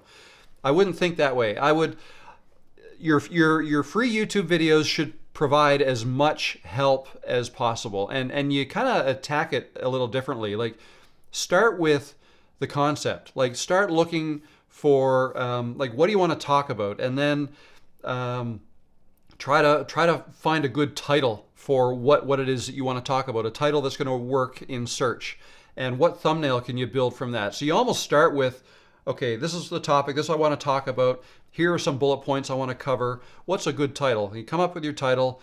You come up with a thumbnail. Don't put your title on the thumbnail because that's kind of a waste. You're kind of, that's redundant. Okay, you can put different text on your thumbnail or no text at all, but just something that supports your title. And then make your video and include as much helpful information that covers that topic as you can. For the paid stuff, I think the way I look at that is that's more of you're packaging a whole bunch of stuff together like in a chronological order to try to achieve a certain thing. Okay, so like my starter course, that the idea there was to show people exactly what I do when I make videos, from the planning process all the way through to and including uploading and then repeating this process and brainstorming new ideas for the next video and then trying to complete the loop, like everything. I included everything, and it's over 6 hours of content, and there's no way I'd put that all in one video. Will I include that information in free YouTube videos? Of course I will, but it's going to be jumping all over the place. It's going to be, so I'll make a video on how to edit your audio to make your voice sound better. Okay, that's a YouTube video I'm going to make. I covered that in my course, exactly what I do to make my audio sound better. Okay, so there's going to end up being overlap, but for somebody who wants to be basically have their hand held, walking all the way through the exact steps in order of how to get from point A to point B, now I'm a YouTuber, that's the kind of thing that courses are good for. So yeah, that's kind of my thoughts on that. And yes, there's going to be overlap, absolutely. But I don't think that can be avoided. But you don't want to try to hold stuff back in your YouTube videos just because you want to charge for some information later on, because that won't people. You want to come across, you want to be helpful. You want to be helpful in your YouTube videos. Whatever your information you're providing in the YouTube videos, the free stuff, you want to be as helpful as you can, and even over deliver. Every once in a while, give stuff for free, like free downloads, right? Cheat sheets, templates, things like that. Some people will give, let's say somebody is selling templates, right? Thumbnail templates, let's say. They may provide a couple of free templates that you could download, or if you want some other ones that maybe they look even better or they just look different, you can package a whole bunch of them and offer them for sale for $5, $10, whatever, right? So that's just an example. But anyways, I hope that helped. It would depend on the on exactly what your videos are about too.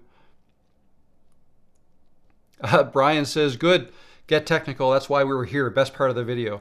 Yeah, I'm a little.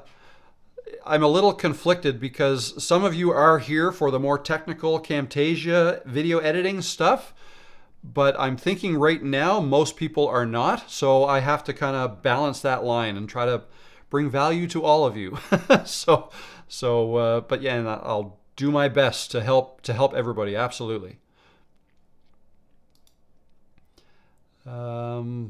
I think in the past you needed that requirement. Oh, sorry, I missed one. Caramel says 50 subs you need to go live. In the past you needed that. I think now you only need to verify your account with your phone number. Yeah, I think. Yeah, I didn't think you needed 50 subs, but interesting. Oh, and you're limited to 25 people in the live at a time. Let me just try something here. If I go, how many subs do I need to be able to, no, what are the requirements to be able to host a live stream on YouTube? Let's ask ChatGPT. Your channel must be verified. Your account must be in good standing with no live streaming restrictions in the last 90 days. If you want to stream from a mobile device, your channel needs to have at least 50 subscribers. This requirement does not apply if you're live streaming from a computer or using streaming software. Okay, so there you go. You need 50 subs if you want to stream from your phone.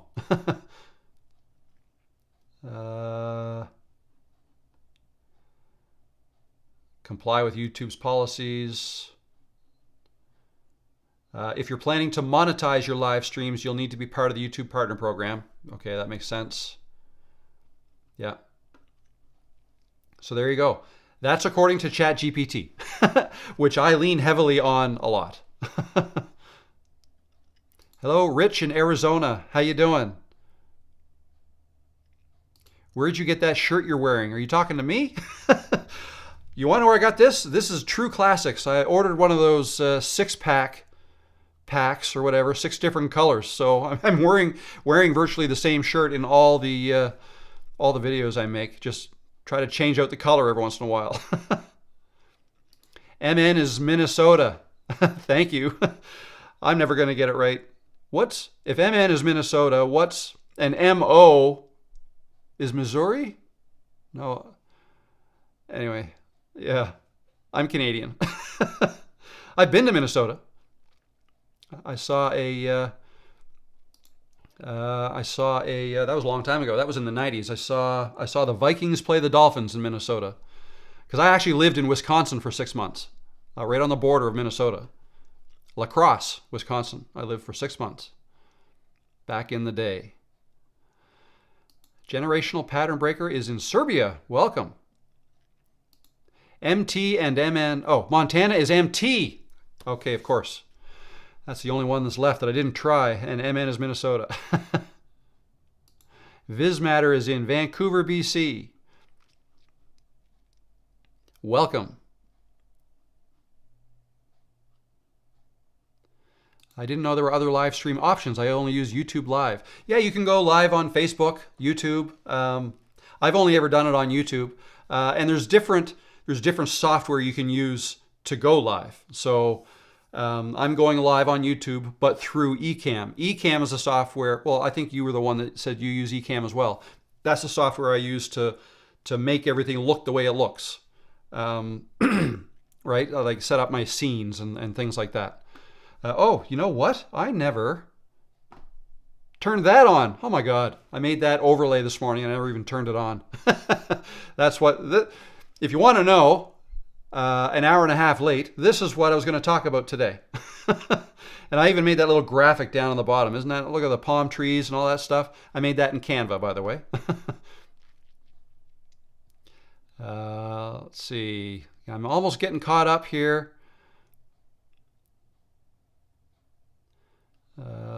The Smiling Diplomat, how you doing? Good to see you. You are right, YouTube is a game changer for our lives. Imagine seeing our parents in the 80s. Would you have ever imagined them having such an amazing hobby. We are a lucky generation. Ciao from Rome. Very good, Rome. Yeah, it's really cool. So, and yeah, I even, under latest videos over here on the screen, over here, right there, leaving a legacy. Video I put out not last week, but the week before, I think. I talk about that. And I just think it's the coolest idea. Like if I could, and this is what I say in my video, if I could go to a computer and actually look up videos that my past relatives had made, like going way back, relatives I didn't even know, like great-great-grandparents, that would be cool. Like I never knew them, but if I could see them talking about stuff, wouldn't that be cool? And so now flip the switch and now you're the great-great-grandparent, and wouldn't it be cool if you're, people in the future from your family, great-great-grandkids, can go to YouTube and look at you and see you talking about. They probably wouldn't care what you're talking about either. So we're all concerned about what niche we're going to do and what do we want to talk about. Oh, I don't have anything that I'm really good at. What would I even talk about? Well, to future generations of your family, it's not going to matter. They just want to see you talk, right? So yeah, it's a pretty cool time that we live in, I think.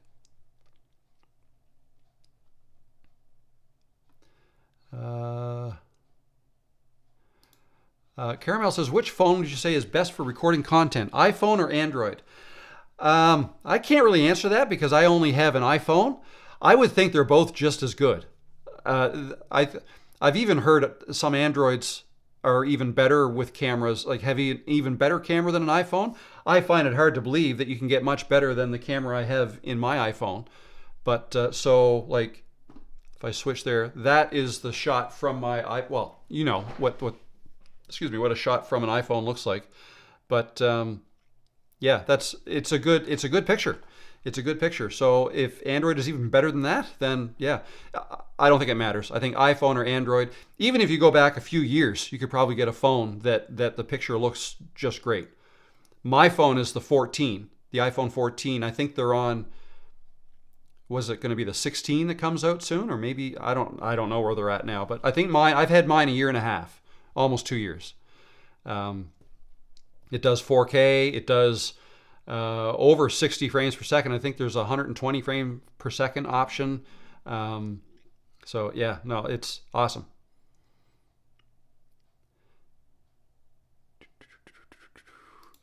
Safety Home Loans. Hello, welcome. Has a question. I'm seeing a trend with other YouTubers, and I'm curious if you'll be taking the route of live streaming as opposed to recorded videos that one edits and then uploads. I do both. I think I'm not going to stop uploading videos. I think because that is, that's, you have a little more control over editing them. Now, I did say that less editing can be better for YouTube videos, and that's true. But I have not made a not as in YouTube short, but when I live stream for typically over an hour, usually over 2 hours. That would be a long YouTube video, okay? Now, you can live stream, and then when you stop your live stream, then it gets saved in YouTube as a video, and the watch hours count and the views count, right?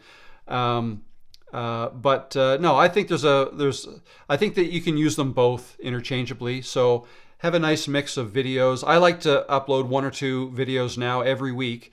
I like 3 a week, but I kind of got away from that while I was building the course in Creators Cove and all that. I'm going to get back to at least 2, but maybe 3 videos a week shortly. I like that. And then doing a live stream once a week, just where you can kind of interact with your viewers. There's good reasons for both. People like the additional connection they can get from a live stream, right? That's good, and it allows me to have conversations with you guys. So it's cool. I like it. Whereas a video, that's just content that you're packaging. You have more control over how long it's going to be, what you include. You can add the music to it. You can, do some color correction, add some sound effects if you want. You can do all kinds of things like that. And if you don't like it, you can try it again. Don't upload it and just record it again and get it looking exactly the way you want it. And some people don't want to watch a 2-hour pre-recorded live stream, or like this live stream will be available tomorrow for somebody to watch it on the replay, right? Some people may not want to watch a video like this where I'm just kind of answering questions and going through the chat and stuff like that. They want to search for a specific thing and they want to learn how to do a certain thing. And the way to do that is to search the regular YouTube videos rather than go to a live stream and hope that your question will be answered in 2 hours, right? So there's a time and a place for both. I like doing both. Hello, Romania. How you doing?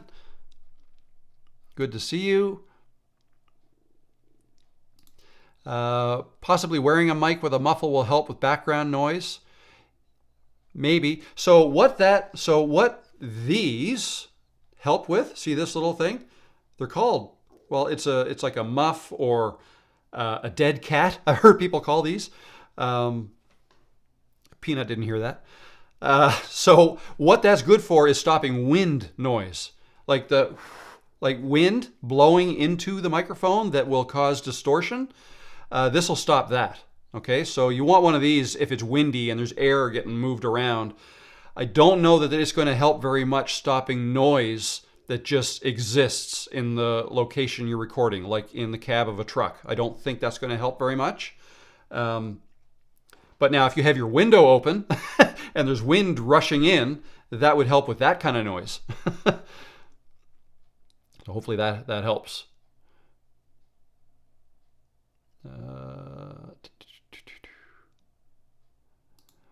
All this sounds too techie for me, but I will take it slow.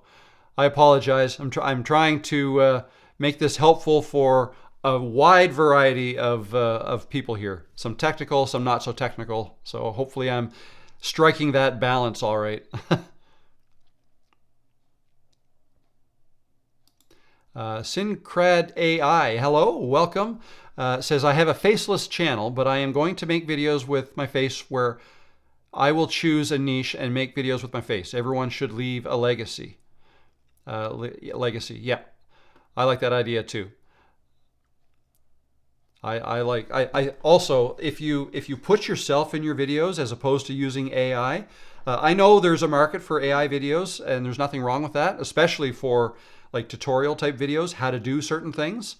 Absolutely. But if you make videos where you are in the video and you are part of the attraction, I guess, like whether it's, I don't know, whatever you're talking about, whatever you're interested in, your personality will show through in the camera.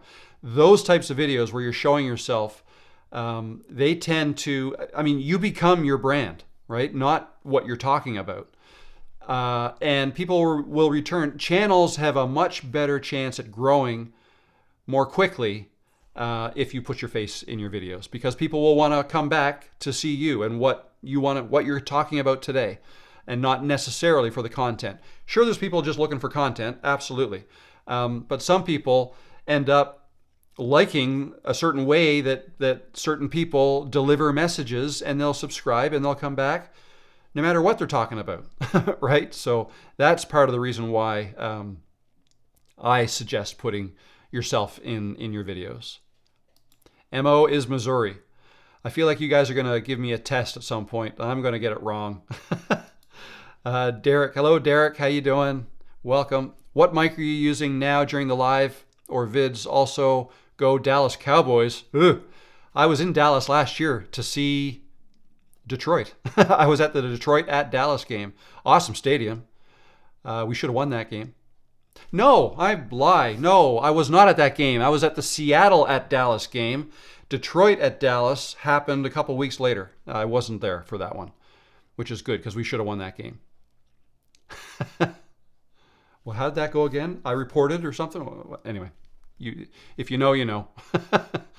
Oh, mic. What mic? So I'm using the Synco Mic D2.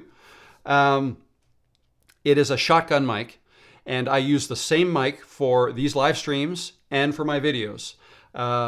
If you were here at the beginning, or if you watched it at the beginning when I first went live this afternoon, I forgot to bring the mic back over here. I had it set up over here for for that, when I was filming a video, actually for when I did the trailer to this video over here. And I was hoping to do my next YouTube video over there before I went live, but I ran out of time, so I'm going to do that later tonight. But yeah, the mic Synco, that's Synco, and I think I have a link to it down below in the description. Synco Mic-D2 is the one I use. It's kind of a knockoff of a much more expensive Sennheiser mic. Looks very similar, and to me it sounds great. I do a little bit of audio processing afterwards, so I record directly into the computer. I record into Adobe Audition. If you don't have that, you can use a free program called Audacity to record into. And yeah, so that's what I do. And it runs through, so this mic doesn't plug directly into the computer. It's an XLR mic. It has an XLR, I don't know if you can see this back here, but that is an XLR connection. It's like a 3-pin, is it 3? Yeah, 3-pin connector. The mic plugs into an audio interface, and I use the Scarlett 2i2. That plugs into my Mac. Okay, so that's my audio setup.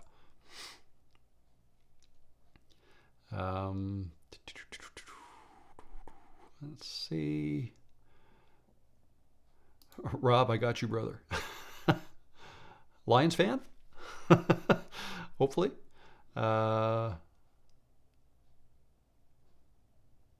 Yeah, content idea. Ancestor first-person point of view videos for a time capsule or time capsule letters to family 100 years from now.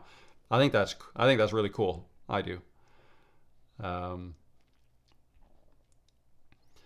I love Canva Pro. I do too. That's what I use to make this. Love Canva. Hallelujah, what a setup. I consider me already a king with the Osmo Pocket 3, which is good enough for me, but what a setup you have. Yeah, that's a good camera too. I haven't used that. I don't, but I know a lot of people do. I've seen a lot of videos with that one. That's all you need. What mode do you put your iPhone in when live streaming, please, to prevent notifications popping up? So, what is it? So I go to General, and then I press Continuity Camera. Okay, that's it. I don't have to worry about messages popping up because they don't. If they popped up on the phone, I don't think they would pop up on the camera, what the camera sees, which is what you guys see, what the camera sees. Okay, like with this on, yeah, so that's what it looks like right now. It's just waiting for me to press a button to switch over to the camera mode. Okay, so it just says, is that right? Connected to Robert's laptop. All right, that's what it says. And it's just waiting for me to press this button here, and then it'll, yeah. Now I can't show you what it's, but it's the same thing. It says it looks the same. And actually, when I have my camera set up like that, and if I do a 2-hour live, so a few weeks ago I did a 4-hour live stream. The battery was almost gone on the phone. So if I do that again, I'll have to plug it in while I do that. There you go. Niche is a real issue for me. I have so many topics I'm interested in: healthcare, literature, poetry, translation of minority cultures, tales, and I hesitate. Yeah, it's hard. It's hard. My suggestion is just to pick one. Just the list you just put there, just pick one and make a video that's only about that. And do that video as best you can, upload it, and then move on, pick another topic. Right? You can go through all the topics you're interested in, and then eventually somebody might comment on one of them, and then they'll tell you what they want to see more of, right? They may say, oh, I noticed you also made a video on this before. Can you make more of those?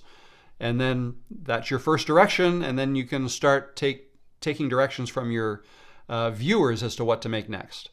So that's one way you could start if you're totally not sure. Chicagoland switched from Android to iPhone a little over a year ago, and from my experience, iPhone has far more options than Android. Okay, interesting. Interesting. I as far as options go for my video, so I typically film in 4K 30 frames per second. That's what I upload my videos, 4K 30 frames. If I use my iPhone for B-roll, we talked about B-roll earlier, then I film at 60 frames per second. And the reason that is, and that camera, I believe, will it do? At 60 frames, I don't think it does 4K. It's only 1080p, but that's okay. That's, you just stretch it, you make it bigger. But the reason I will often go to 60 frames per second is because I can then slow it down. I can put it in slow motion, basically. A 60 frame per second video, if I stretch that out and make it take twice as long to go through that video, which means it's running at half the speed, then it becomes 30 frames per second, which is exactly what the video is that I'm making. And then, if I was making B-roll holding my camera, right, if I'm a little bit shaky, if I play it back at half the speed, you don't notice the shakiness as much. So that's a trick when you're doing B-roll. If you don't mind, if you're showing somebody talking, then maybe you don't want to do B-roll because it'll look like it's slow motion, right? But, sometimes slow motion B-roll is good, like especially fast-paced things like a car going by or, somebody doing a jump on a skateboard. I think I used that analogy earlier. So that's something you can do. 14 Pro Max, exactly what I have. Same thing. Well, I love it.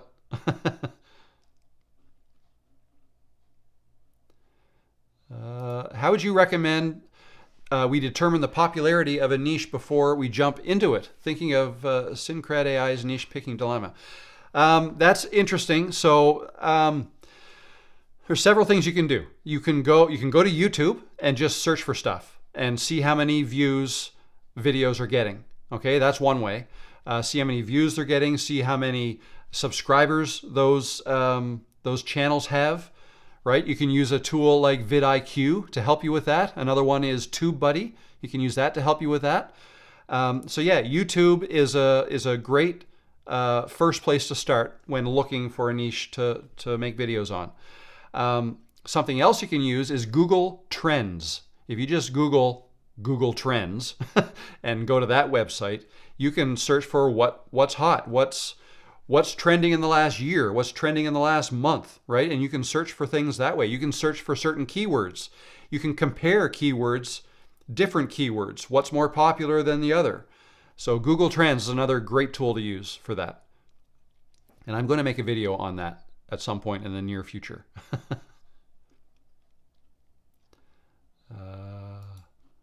Hi, I'm watching from SA. South America? South Africa? I can't think of a state in the US that's SA, so I'm thinking South Africa? I'm not. You can let me know if I'm wrong. Doing an amazing job explaining tons of information. I appreciate you answering all comments. No problem. I try to get through the comments fairly quickly, but I know that means I'm gonna fall behind and I'll be a little late getting to some. I'm 53. I'm going to get this wrong. Suangel Fakoa. Hello, welcome, and I apologize for probably mispronouncing your name. I'm 53 years old and using my Samsung for my videos and editing. Awesome.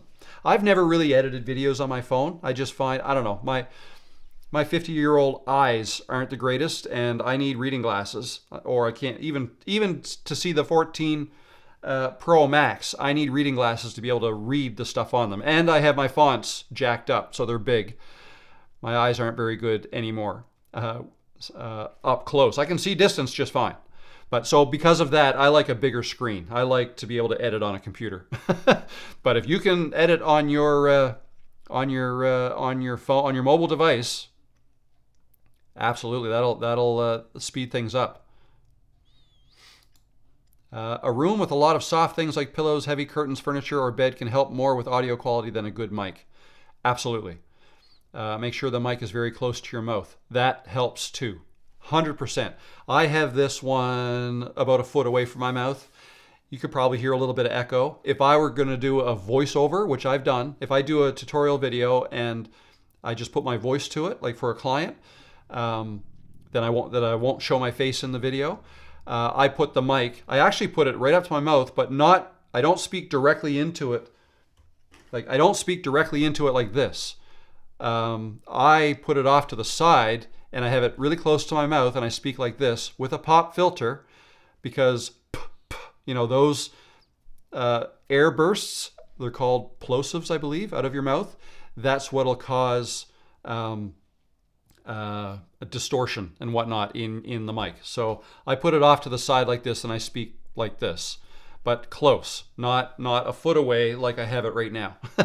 And that will allow you to turn your gain down, and that turns down the ambient noise in the room as well, so that it only picks up your voice. So that helps. And soft things in the room, 100%. That'll stop echo.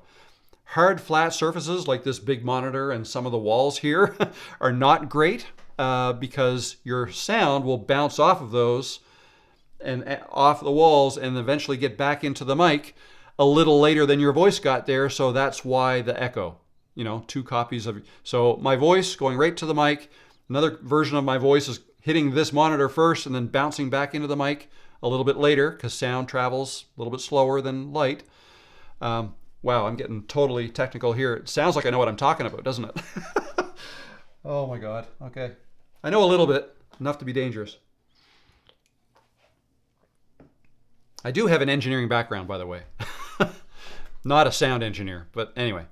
Yeah, so that's about as technical as I probably should get. Do you find that going live is easier for the host in the sense that they can bounce back the interaction that comes in via the chat feature? Lastly, did you ever use OBS, and if so, why stop? Yes, I used OBS. I stopped because I like Ecamm Live better. OBS is open source. I think it stands for Open Source Broadcast System, right? OBS, and it's free. I used that. I had my son help me set that up. He live streams as well. Yeah, I liked it. It's just that here's the main thing. The main thing for me is I wanted to be able to display the chats on screen like I'm doing right now. OBS doesn't have a native out of the box way to do that. There's a couple of hack-ish ways you can do that. Some third-party developed software that you can install and get it working, and I had that working, but then the next week it didn't work, and then it worked again, and then it didn't. Anyway, I just found it hard, and I didn't want to spend too much thinking time trying to make all of that work. Okay, so yeah, so I went with Ecamm Live. It's not free. I think I paid $20 a month for it. If I wanted to pay more, I think there's more. I can do some like live interviews and stuff, but I haven't gotten into that yet. So the $20 a month plan is all I need.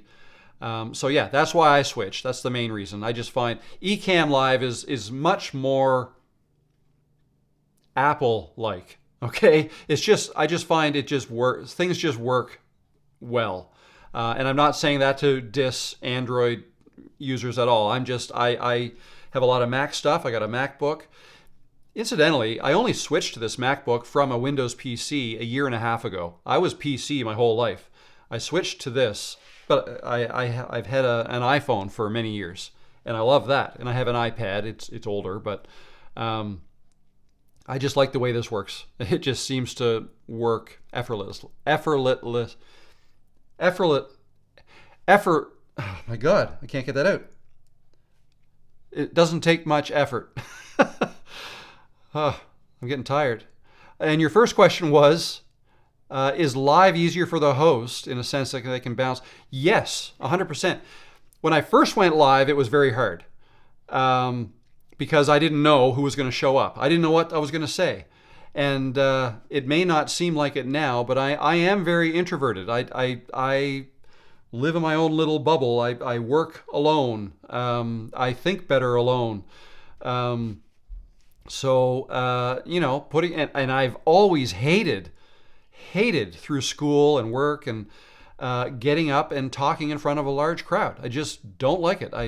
I get red, I get flustered, I start to sweat, and it's not me, and I don't know what to say. I have to be super prepared, but am I prepared enough? Just all kinds of stuff. So when I first went live, it was one of the hardest things I ever did. And And you can ask my son who was there and my wife who were there, like kind of laughing at me. It's like, geez, just press the button and do it. And I couldn't. I just like, what? I don't know what, what if it's not perfect, right? And anyway, I look back now and I laugh about it because, yeah, I just had to do it. I just had to press that button and get going live, and then it was fine. Just have something to say for the first time. Just have a plan, like a tutorial you're going to go through or something, something you're going to talk about, and then it'll be fine. And you can press stop whenever you want and end the live stream. So, but yeah, once you do it more and more people start arriving and ask you questions, it gets 100% easier, because I don't have to be as prepared with a whole bunch of stuff that I'm going to go through, because the content is coming from you guys. You guys ask me questions, I give you answers. And if there's something I don't know, if you ask me something and I don't know the answer, I'm going to tell you I don't know the answer. I'm not going to lie. I'm not going to bullshit or just try to guess what the answer is. I'm going to be honest with you. If there's something I don't know, I'll tell you I don't know. So, and sometimes I'm right up front with that, like with photography stuff or camera equipment. I know how my cameras work. I know a little bit about how my cameras work. You ask me questions about other cameras, I may not be able to help. So yeah, I just got to be honest with that kind of stuff. And I'll tell you, I'll help you with what I know, but stuff I don't know, I'm going to tell you I don't know. So I hope that helped. Sorry, just scrolling right through here. Lisa, hello Lisa, God's girl, how you doing? Just stumbled upon your live, so very helpful. I've been wanting to start a YouTube channel, but my fear has held me back. I'll be getting your starter course. Thank you so much. Have a blessed day. Awesome. Thank you. I really appreciate that. I hope you get lots of value from it and from these live streams and from my videos. I'm gonna put out another video. I hope, unless I run out of time today, the plan is to put one out tomorrow on niche development, picking your niche and how to nail down what your niche is going to be. If not tomorrow, it'll be the next day.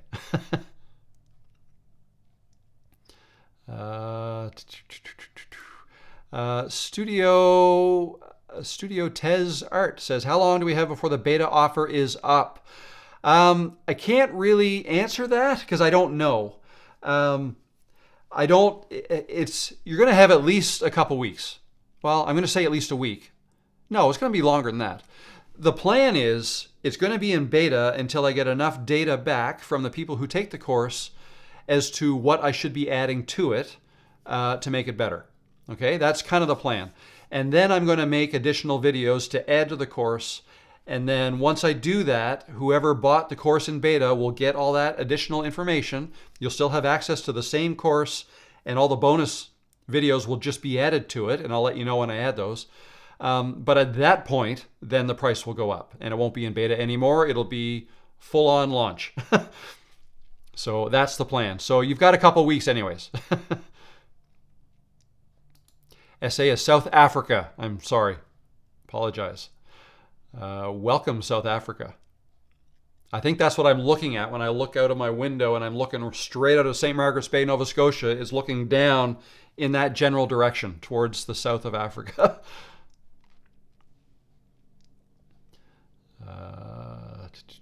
What are you drinking? I am drinking, and I'm not sponsored by them, but a Rockstar. It's an energy drink. I apologize, but it gets me through the day. Whoop, a little aggressive there. It's like a Red Bull. I don't know, maybe, is Rockstar just in Canada? I don't know. But it's like a Red Bull. It's got extra caffeine in it. Sugar-free, though. So it's healthy. What is the name of that large screen you're using while live? Okay, so the large one, which is my main monitor, is a 32-inch 4K monitor by BenQ. And it's awesome. So I love 4K because I can like when I'm editing videos, I can have a real nice long timeline and see a lot of things all at once, right? So that's why I like the 4K monitor. It helps with video editing. Down below it, so wait now, let me show you. Nope, wrong button. There. So this is my BenQ 4K 32-inch monitor. That's my main monitor. This is a 16-inch MacBook Pro 2021. This is a 1080p, what is that? 18-inch by InnoView, INNOVIEW. It's my newest monitor, and it's probably my cheapest. It's not even, I think it's $150 maybe, something like that. And it's just on a little kickstand that the Mac plugs into, and then it plugs into power. But like if I'm traveling, this is perfect to take. I'll take my MacBook and this, and then I have a double monitor setup for traveling. This always stays here. It's bigger. And then this guy over here is a 27-inch monitor that I've got turned on its side, and I put my file managers, or since this is a Mac, they are Finder windows. I have them there, and I can drag files from there over to my video editing program. Okay, and then the screen that I share when I'm live streaming is this one. Okay, so I can press a button. So see what's there now? Well, let me just get that Camtasia file out of there. So that is, well, let's go back to Creators Cove, which I said I was going to do. There's Creators Cove, and I can press a button here to go to that monitor. And there we go, Creators Cove. Okay, so yeah, I can see, look, we've got some more reactions going on there. There's the Peanut Gallery. I said I was going to give a bit of a tour of this. That's the Creators Peanut Gallery, is where I'm going to post I post my daily vlog updates, introductions. There's an introduction section where you can go in and just introduce yourself, right? You can also put in some pictures. That's Christine posted a picture of her cat. She's got a cat too. They help when you're working. General discussion room, a Q&A room, no questions in there yet. Share your wins. People can post there. There's also a VIP room, which is only for VIP members. And then up here, you got the welcome screen. You can launch the course from here. You've got the feed. The feed is basically all of the different rooms all put into one feed, and it's chronological. So the last message put in was me right here a couple hours ago, announcing that the live stream was about to start. There's a challenges button here. I haven't set up any challenges yet, but that's something I'm going to look into. And then meetups, that is where the VIP members and myself will go do our group coaching calls, and that'll all be in there. And then of course there's the direct messaging up here. You can message back and forth. I send a message out whenever a new member arrives, and if anybody has questions, they can direct message me from in there. What's also cool about this Creators Cove is that there's an app. So there's a Kajabi app called Kajabi Communities that you can download for iOS or Android. So Google Play Store, I guess that's what that's called, or the iOS store. Download that app, and I can't show you now because I've got my camera hooked up to this live stream. And then all the messaging that comes through on these chat rooms and the direct messages will come on your phone. So if you're not at your office, you get all those when you're on the go. So that's cool. You can't watch your course. So yeah, I was going to show you too. If you click here, you get into the course. So here's the course, and I'm working on thumbnails for these. Right now they're just screenshots of all of the different videos.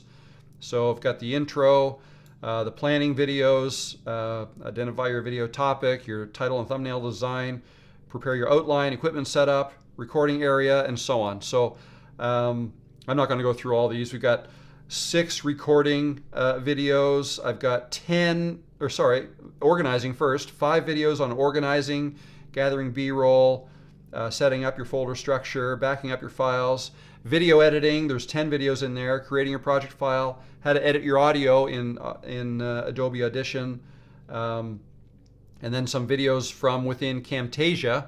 But I tried to make those videos as generic as possible in terms of Like I'm doing this in Camtasia, but you can do this in CapCut or DaVinci Resolve or whatever you're using. Filmora is another one. But I just take you through all the steps I go through to make a finished video. And then the uploading section, there's 5 main videos where I talk about what I'm doing, and then the last video is I actually go through it all and show you and design a thumbnail. Okay? And upload. I upload that video to YouTube while I'm filming, and I show you how to do that, description, all that stuff. And then the repeating videos. So how to monitor your video and look at the stats. And then a couple more videos promoting your video, how to brainstorm new ideas, and stuff like that. So that is the course. Okay, and that opens a new tab. You can simply close that tab and go back to Creators Cove. So that's a brief little tour of all that, which I said I was going to do earlier. But yeah, how did I get involved in that? I was going to show you that screen that I just shared was this little screen down here, that cheap screen. That is the screen I share when I do a live stream.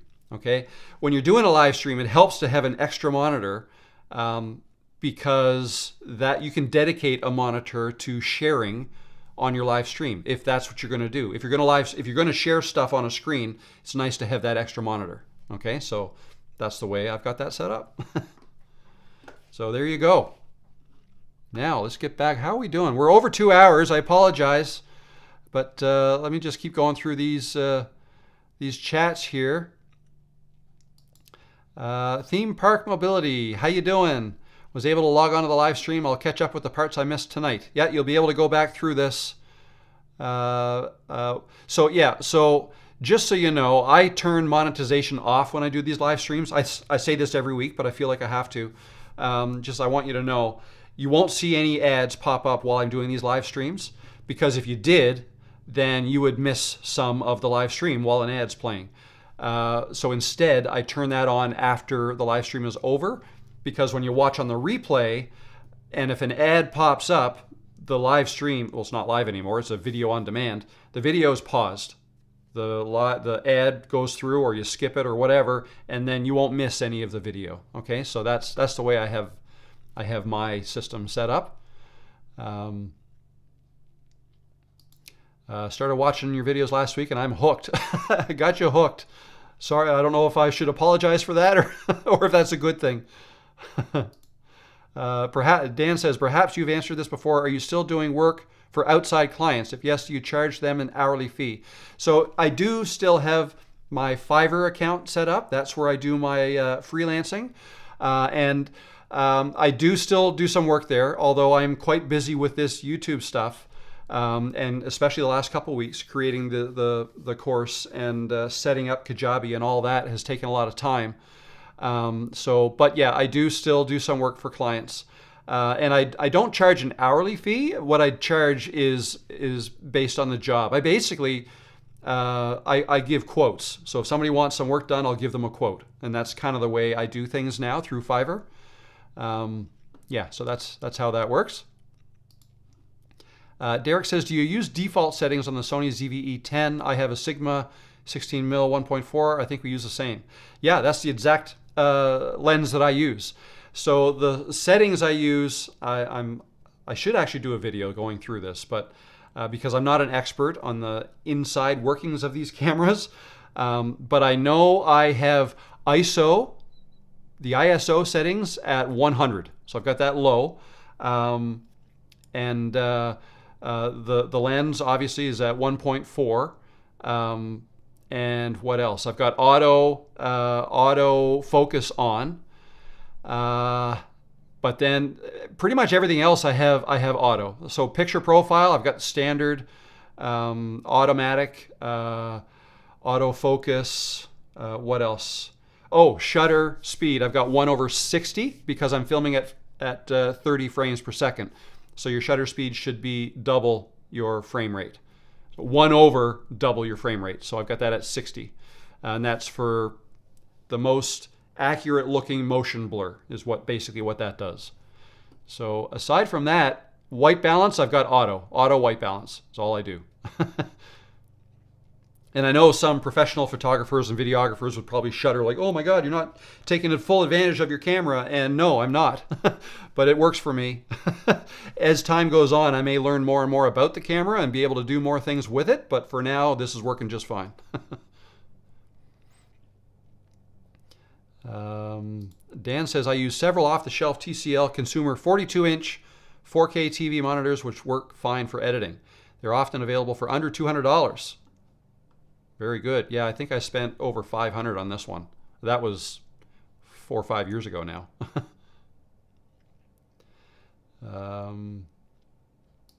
Welcome back. I had to park for this. Thank God. Thank God you're not watching this. You're the one driving, I think, in a truck.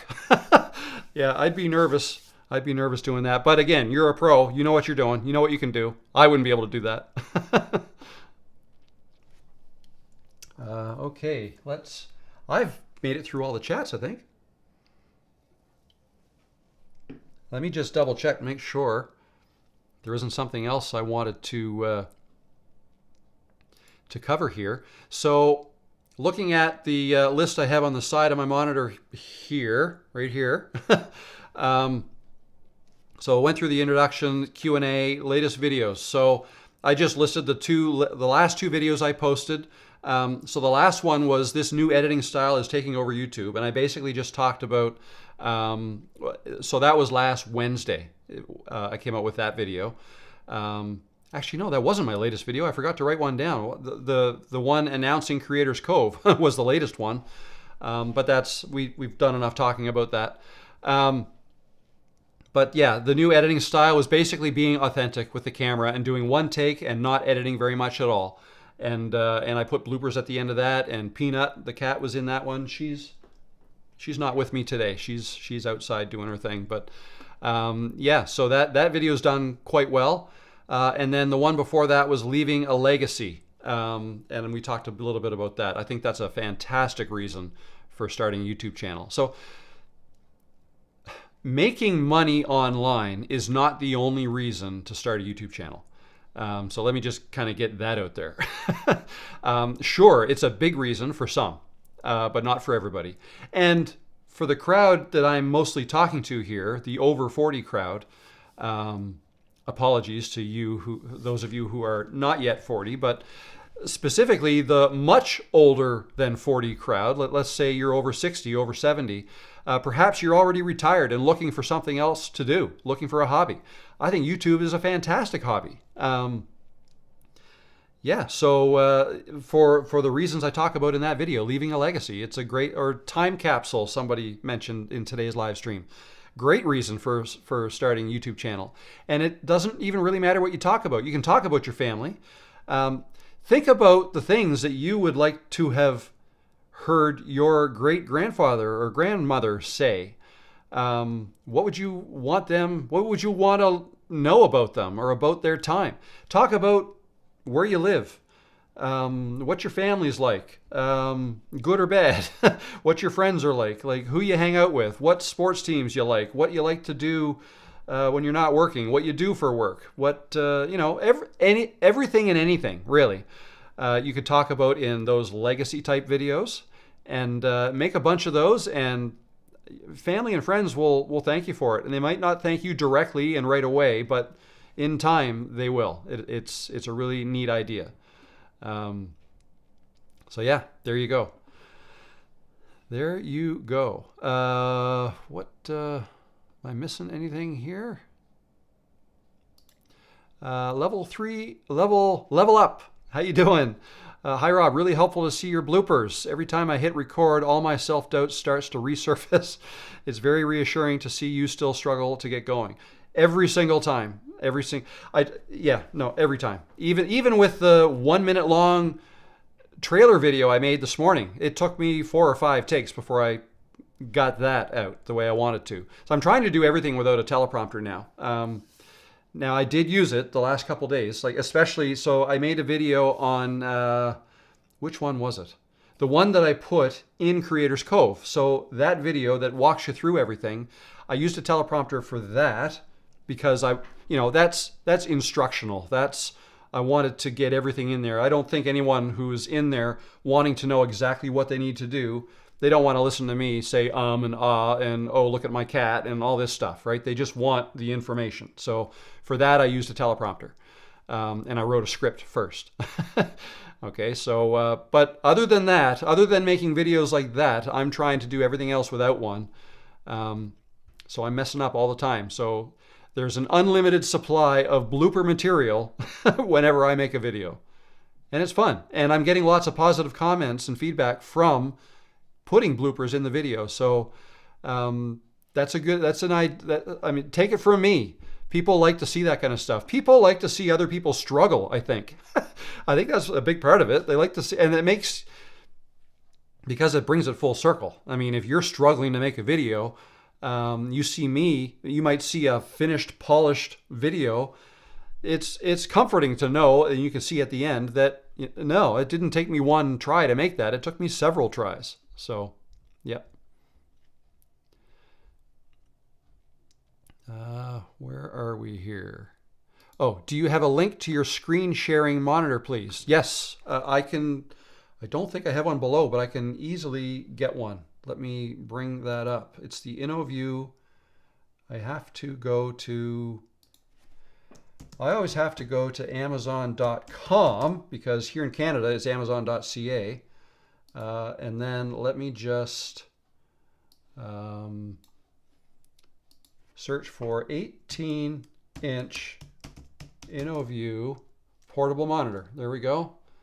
And it is that one.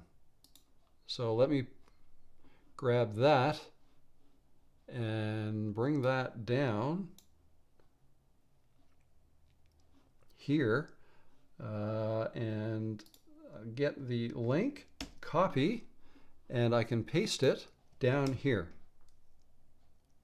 That should work. That's the monitor. So if you look in the chat there, I just pasted the link to that monitor. And that's the 18.5-inch InnoView portable monitor, $179, 5% off right now. There you go. And thank you, Derek. Super chat from Derek. Thank you very much. I really appreciate it. And Derek has a question. What do you use for thumbnail production? Do you use AI for anything? For thumbnails, I just have PicMonkey. Here is for a cup of coffee, brother. Thank you very much. I really appreciate that. So what I use is Canva. And I will show you really quick what I do. I've heard of PicMonkey, but I don't use it. I don't use AI for my thumbnails at all. I use AI to help answer questions, quite honestly. So in the YouTube comments, if somebody asks me a question, here, let me just put your chat up here. If somebody asks me a question and I don't know the answer or I don't quite know where to go for the answer, I'll put it in ChatGPT and I'll get the answer that way. And it's usually pretty good. So I use AI that way. And I'll also use ChatGPT for title ideas. If I come up with a title for a video, but I think it's too long, I'll tell ChatGPT, here's a title that I come up with for my next YouTube video. Can you please rewrite that to make it shorter and be more appealing, or what do I usually say? Optimize it for click-through rate or something like that, and give me 5 options, and it'll spit out 5 options. And so I love that. And I'll just pick the one I use, or I'll use a combination of a couple of different options, and I'll use that. So I use ChatGPT a lot. Even if I've got the ChatGPT app on my phone, if I'm out for a run or a walk or something, and I've got a question in my head, I want to know something, I'll usually go to ChatGPT and ask it in there before I go to Google. So, but let me show you Canva. So if I go here, this is my Canva. Let me just click on this one here. So there's the thumbnail I made for this live stream. Okay, and you can see this is where I've made all of my thumbnails for the live streams. Now let me just go back here. Where is all of my thumbnails? Where am I missing? Oh, is this one? No. Here we go, 1 of 62. That's where I put a lot of them in here. So I never actually ended up using that one. I'm going to delete that right now. So there's my last one. Join the Over 40 Club. That was the thumbnail for my video that I put out Monday. Was that? Geez, today's only Tuesday. So yesterday I put that video out. So all that is, once I make my video, I actually start the video playing. Okay. I'll freeze it. I'll make it really large on my monitor, and I'll take a screenshot. I'll take a screenshot, and then I will import it in here. And you can see over here, these are all the images that I import. Okay, so I don't use them all. And then I will bring it over here. So here it is. And then I add text. That's it. That is all I'm doing right now for thumbnails. And you don't need, so there's one there. This one, you should do this. That was the legacy one right here. Do this now. That was the video that really kind of blew up there about a month ago. It was really popular. Over 40, starting a YouTube channel. Yeah, I've got them all in here. So that one there, The Fear is Real, that's the one I did on my boat. That is the thumbnail I was going to use. And I think I actually even put that up, but it wasn't doing as well. Like, it wasn't me, it was Peanut. Maybe, I think Peanut needs her own channel. So anyways, that's where I go to make my thumbnails. And all of these thumbnails you could do in the Canva free account. Canva Pro, which is their paid service, allows you to do transparent backgrounds, and I need that for my overlays. So I'll show you one of those, like right here. This is the overlay I made for this video, this live stream, okay? But this is not white, it's actually transparent. This background here is not gray, it's actually black, but 40% opacity or transparency. And that allows this. That allows this to show through, okay? Like right all down here. And all of this here you're seeing is all what was white in Canva. So that's what I use. That's what I do. That's how I make my thumbnails. So thanks again, Derek. I hope that helped.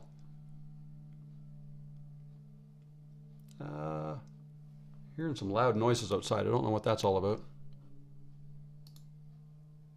Well, it must be somebody. I think somebody is mowing their lawn. I think that's all it is. So got the link there. Damn, you're having many people here, mate. Yeah, yeah, it's a great live stream. Thank you, everybody, for stopping in. This is awesome. I tend to be a little late on answering some questions because there are so many that come in. So, but that's the cost of having so many people in the live stream, which is awesome. That's great.